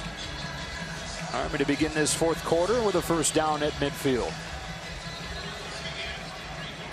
Ahmad Bradshaw, senior quarterback from Chicago, ducks under center.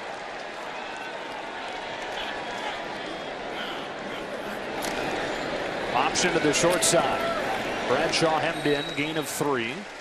Tackle from Damon Arnett. Tough Borland there as well. Second down. It was really cool getting to sit down and visit with some of the Army players yesterday. As you'd expect, incredibly impressive. We met with Ahmad Bradshaw. We got a chance to visit with John Voight. You talk about well-rounded guys. Talk about their schedule on a daily basis as far as how they segmented with their time. I mean, they eat in 15 minutes. It's crazy. I mean, thousands of cadets eating in 15 minutes time. I mean, it's a very jam-packed schedule for these young men. Bradshaw gets a yard here. Boland another tackle. And for more on that schedule, here's Bruce. Guys, Kenny Brinson is one of the most impressive guys we'll probably ever do a game on. This is his daily schedule, just a part of it. Here's the thing that's really impressive. See that 7:45 where it says study and homework and tutor? That's Kenny Brinson tutoring other students at the academy. This guy has a 4.06 GPA in chemical engineering. He told me he wants to be an anesthesiologist from med school, and he's a heck of a player. By the way, he turned down Stanford to go play for Army. Yeah, outside linebacker. He's been a starter all 3 years he's been there. John Trainer upended on a gain of 2. And it's kind of funny. I know Bruce spent plenty of time talking to him and came off as what you would expect, this serious cadet with a 4.0. But you talk to his teammates, and apparently this guy's a riot. He's got two sides to him because he obviously puts on a good face and is a good student, but everyone seemed to have a story about him. Some, unfortunately, they couldn't share with us. I'm not really sure where that leaves us, but he seems to be an incredible young man with a very, very bright future. And across this roster, could say the same.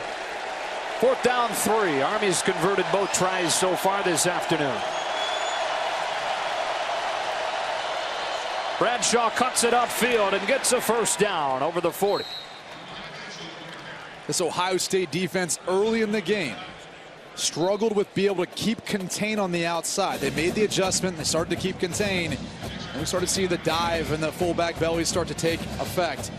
And now we're starting to see Ahmad Bradshaw at the quarterback position find some of those cutback lanes as the Ohio State defense over pursues. Again, another example of a simple concept. Just Army running the football, but they're finding different ways of being able to get production out of it. Andy Davidson, short gain. Game break, Greg Wolf.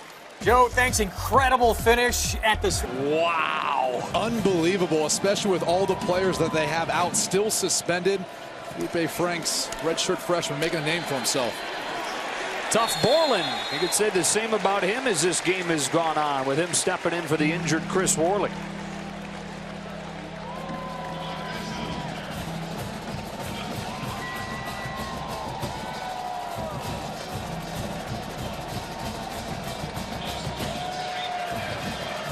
There's Worley, who left midway through the first half. Bruce reporting an ankle.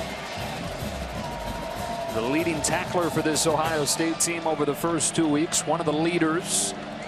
could have been an issue against a triple option offense, but Borland has held it in nicely as the game has gone on.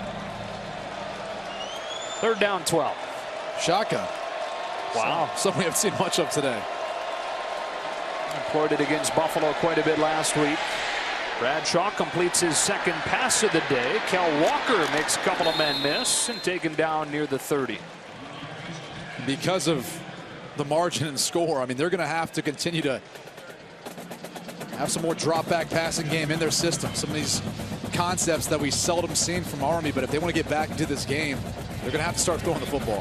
One of the goals they told Bruce Feldman this week is to be a top 25 program eventually. Anytime you see a triple option service academy as a top 25 team, they have that element. They have the ability to beat you over the top. And that's something that we've seen from time to time through the years, but you've got to be able to do it on a consistent basis and when you need it most on 4th down. Which they look at again here and will throw. Walker was wide open and he overshot him. So they fail on 4th down for the first time today with 10 minutes left to go in Columbus. Ohio State on its way to get into 2-1. This is a tribute to New York. West Point obviously in upstate New York. 228 members in the band. 192 active on game day. And part of a great game day tradition here in Columbus.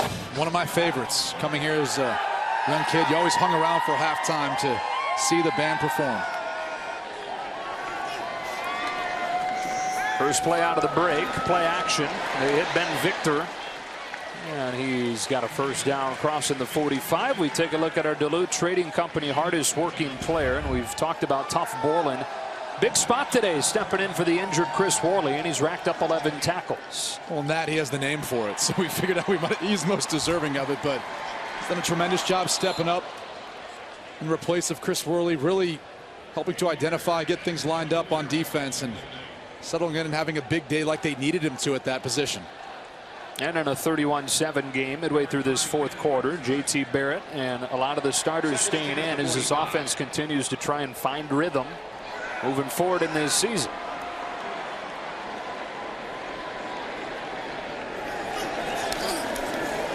J.K. Dobbins tackled by John Voigt. And we talked about it right off of the top of the show that this is not an easy team to get right against because you have to totally reset how you're prepping. You face that triple option. The next couple weeks, though, set up pretty nicely for Urban Meyer, and then it's UNLV and then Rutgers to open the Big Ten schedule. Here's Campbell, first down inside the 40. And especially, again, coming off facing the triple option because now you've had a whole week where you're totally different in your prep.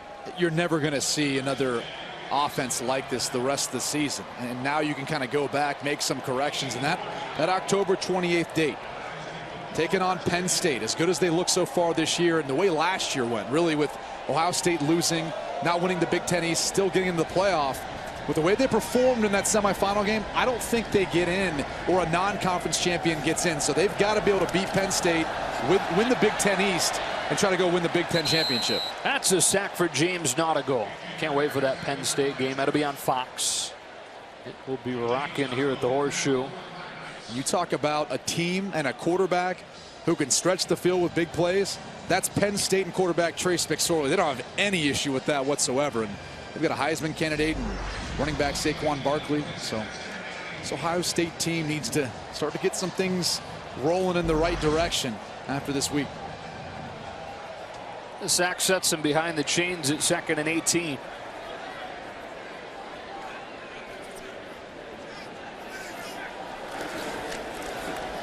Dobbins stutter step in the hole and slips his way free. J.K. Dobbins for a gain of 16. He's listed at 5'10", 210 pounds. And the hardest thing about trying to find J.K. Dobbins is that size, especially when he runs up the middle. He hides behind that big offensive line. He's got it again and close to a first down with a stop from Ackerman. Dobbins committed to Ohio State before ever visiting campus. That is the power of this Buckeye brand. There's so much tradition in this program, and Urban Meyer's done so much to contribute to it in recent years. Dobbins wanted to be a Buckeye. He knew it. Confident throw to McLaurin. First down and goal for Ohio State. McLaurin's so tough after the catch. That's the one thing that really stands out about him as a wide receiver is once he gets the ball in his hands and he starts to work upfield, he's not running out of bounds. He's going to try to go find some defenders to run through if he can and get more yards. Team captain. Mostly a special teams guy his first 2 years. Redshirt junior from Indy. A couple of catches today, including the touchdown.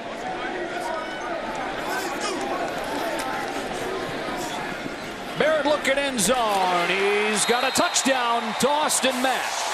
The first of his career.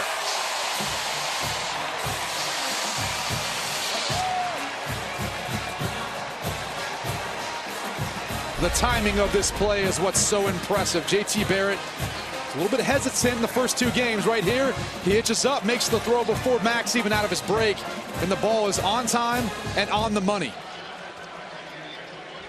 Mack coming back from a concussion, out of the concussion protocol. They were happy to have him back.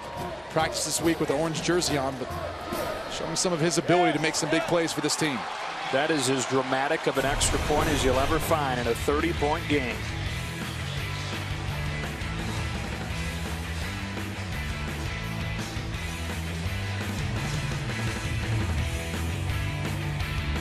Welcome. How's it going? T. Barrett with that touchdown.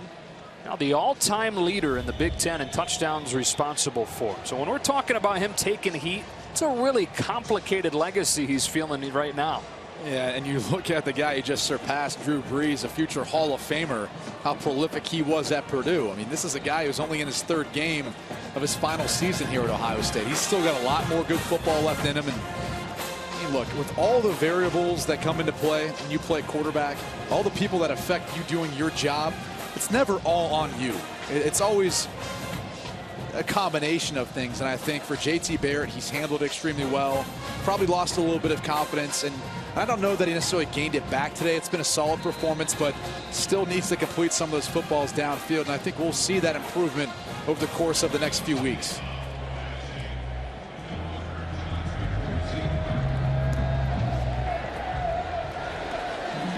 Kel Walker has really flashed today. Some big plays for Army. Here they usher him to the short side of the field. And we wind inside the 7-minute mark. Back to Columbus in a moment.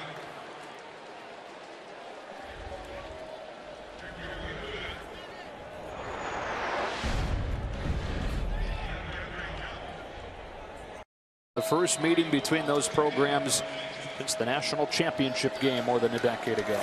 Head coach Tom Herman, he's got a 6-0 record versus ranked opponents. That's also on the line to see if he can upset the USC Trojans. The flag down as Luke Langdon comes in for the first time today, runs for a dozen.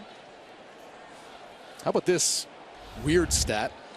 The Ohio State defense in the first 3 weeks, they've seen Holding. 2 quarterbacks. Offense number 25. 10-yard penalty. Repeat first down. They've seen 2 quarterbacks in each of their first 3 games. And now 3 in this one with Langdon. So oddly enough, they've had to deal with multiple quarterbacks too that they've seen and tried to kind of prepare for in the game. That's incredibly difficult. Ask any defender, they're always looking for tendencies and weaknesses, and it's hard for a coordinator, hard for a defense to make those adjustments in game. Hey, a little more on that Texas USC game, which follows us here on Fox. Down to Bruce. Joe, we talk so much about Sam Darnold, and rightly so, but keep an eye on Ronald Jones, USC's dynamic running back. His running back coach, Dylan McCullough, who, by the way, is a Kevin Wilson protege, they were together at Indiana, he told me Jones has improved so much because he's really bought into the details of everyday practice and the little things in playing the position. And they got a great young running back behind him, Stephen Carr. That's a really explosive 1-2 punch, and they're going up against Texas's defense, which is number 79 against the run in the country.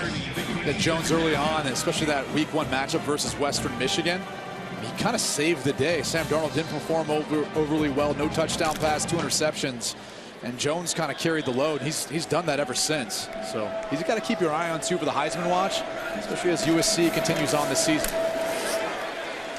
Not much doing on second down. How about the way Clay Helton has gotten that ship steered in the right direction? We had them last year a couple of times early. That was a low point for the Trojans, not just for the year, but for the era. We saw him get beat late at Utah.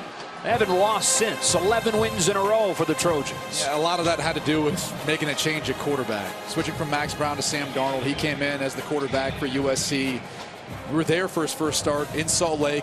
I mean, really a tough game. They fumbled 3 times. He played pretty well. And you're right, they haven't lost since, and he's been largely the reason for that. They're down 13. Langdon into the short side, turns it upfield and flips it, losing a couple of yards.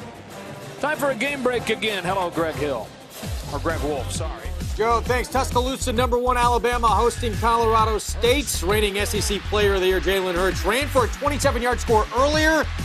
Here he finds Calvin Ridley 78 yards on the score, and Alabama leads 17-0 first quarter. Joe Brady, back to you. He should have called me like Joe Johnson or something like that to get me back. Greg Hill. Who's Greg Hill? KJ Hill's back. That's what it was. That is a line drive punt that's going to roll forever. Nick Schrage booms it 67 yards. Inside of 5 minutes left in this one. When we come back, Brady gives... Had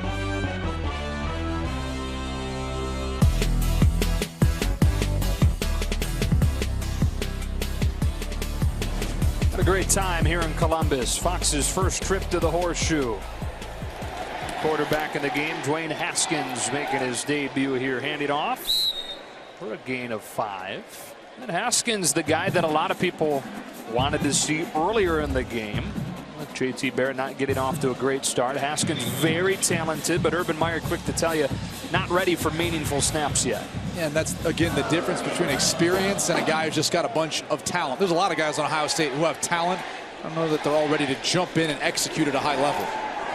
Oh, he shows off some of that arm talent. Zipping one for a first down to C.J. Saunders, yet another guy who they like a lot, a walk-on. Everyone had big things to say about C.J. Saunders, and he's familiar to me because his dad actually coached me. He's my high school baseball coach, and he's a walk-on here at Ohio State. But they had big things to say about C.J., his work ethic, and really his ability. Dublin Kaufman guy. Yeah, that's right. A number of Dublin Kaufman players have come through, play for the Ohio State Buckeyes. Former left tackle Mike Adams, who went on the NFL, but we looked at his ability to switch from cornerback to wide receiver. And talking to Zach Smith, wide receivers coach, and Brian Hartline, they said he's a dream for a coach to have. Here's a hole for Weber, or Antonio Williams, and he runs for a first down. How did the Buckeyes let Brady Quinn out of their backyard? Oh, we had to address that at some point? Well, we got time. Oh, man. I don't know if we have enough time in between plays. You know, bottom line, I think whenever you make that decision of where you decide to go play college football, it's an individual decision. Ohio State's a fantastic place. It wasn't necessarily the fit for me. But at the end of the day, had a ton of respect, and it was a tough call for me to have to leave Columbus and go somewhere else and not play around my family. Even though I was close, you know, they still came to a bunch of games in Notre Dame. It was still tough leaving Columbus and going elsewhere. Boy, Haskins looks good. 4-star prospect. He's a pure pocket passer. Top 5 drop back passer coming out of high school. And you can tell he's got a live arm. He can spin it. Again, it's just the command of the offense, the command of being quarterback at Ohio State. Hands it off here. Antonio Williams has a first down as we go down to Bruce Feldman. Guys, we had Urban Meyer on our podcast last year on signing day, and he said about Dwayne Haskins, he is the best young quarterback he had ever seen. That's a big statement of hyperbole, and obviously a lot of that has really got people fired up about the questions of who should be running the offense, even though I think this recruiting hype kind of gets out of hand. That's part of it too. I mean, look at their wide receiver group. Johnny Dixon, Benjamin Victor. You can go on down the line talking about how many guys are so highly touted as we look at Victor with a big grab. I mean, all these recruits at Ohio State have a lot of momentum coming into Ohio State and behind them. You know, only so many guys make that transition successfully and are able to adapt to the schemes and do the things they're asking them to do. And Haskins in mop-up duty here is perfect. The twos trying to get in the end zone for Ohio State. I wouldn't be surprised if they didn't give Victor an opportunity at a fade route with a size advantage. Keep it on the ground, Antonio Williams.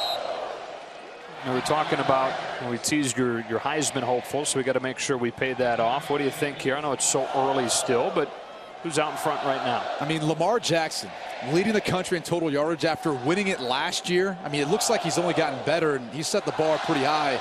Saquon Barkley might be the best overall player in the country. Josh Rosen's been really effective this year so far. Baker Mayfield, a guy who Ohio State fans probably don't want to see again. The way he's played for this Oklahoma Sooner team, you've got to put his name into the conversation. And how about Mason Rudolph? Kind of flying under the radar. Keep your eye on him. Antonio Williams. Josh Rosen, by the way, got beat today by Memphis. That's going to be a huge loss for his aspirations for the Heisman. So I'm sure someone else will take that spot, but you tend to look at that award as one of the best players on the best team typically is who ends up winning it.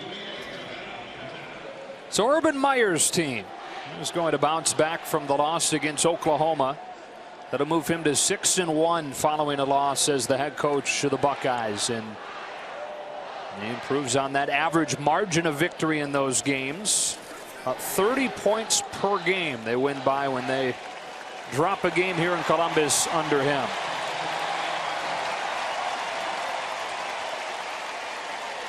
This is a 17-7 game at halftime, but the Buckeyes take control in the third quarter. The head coach Munkin's bunch, its first loss of the year, snapping their 5-game winning streak back to last season.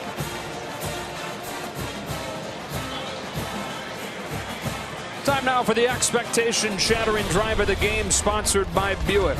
And a little bit of love to the Black Knights, who had 99 yards on their touchdown drive to get back in this game momentarily.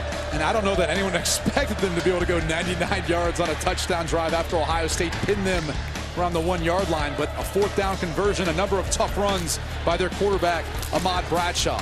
And that's really the thing you kind of come away with is these cadets fought till the very end. Gotta have a lot of respect for these young men and what they're going to be doing later on in life, serving our great country. Final score in this one, 38-7. That lone touchdown drive for Army coming back in the first half. Going to take a break, come back here to Ohio Stadium to wrap things up. First part of our doubleheader on Fox tonight. Texas and USC coming in just a bit.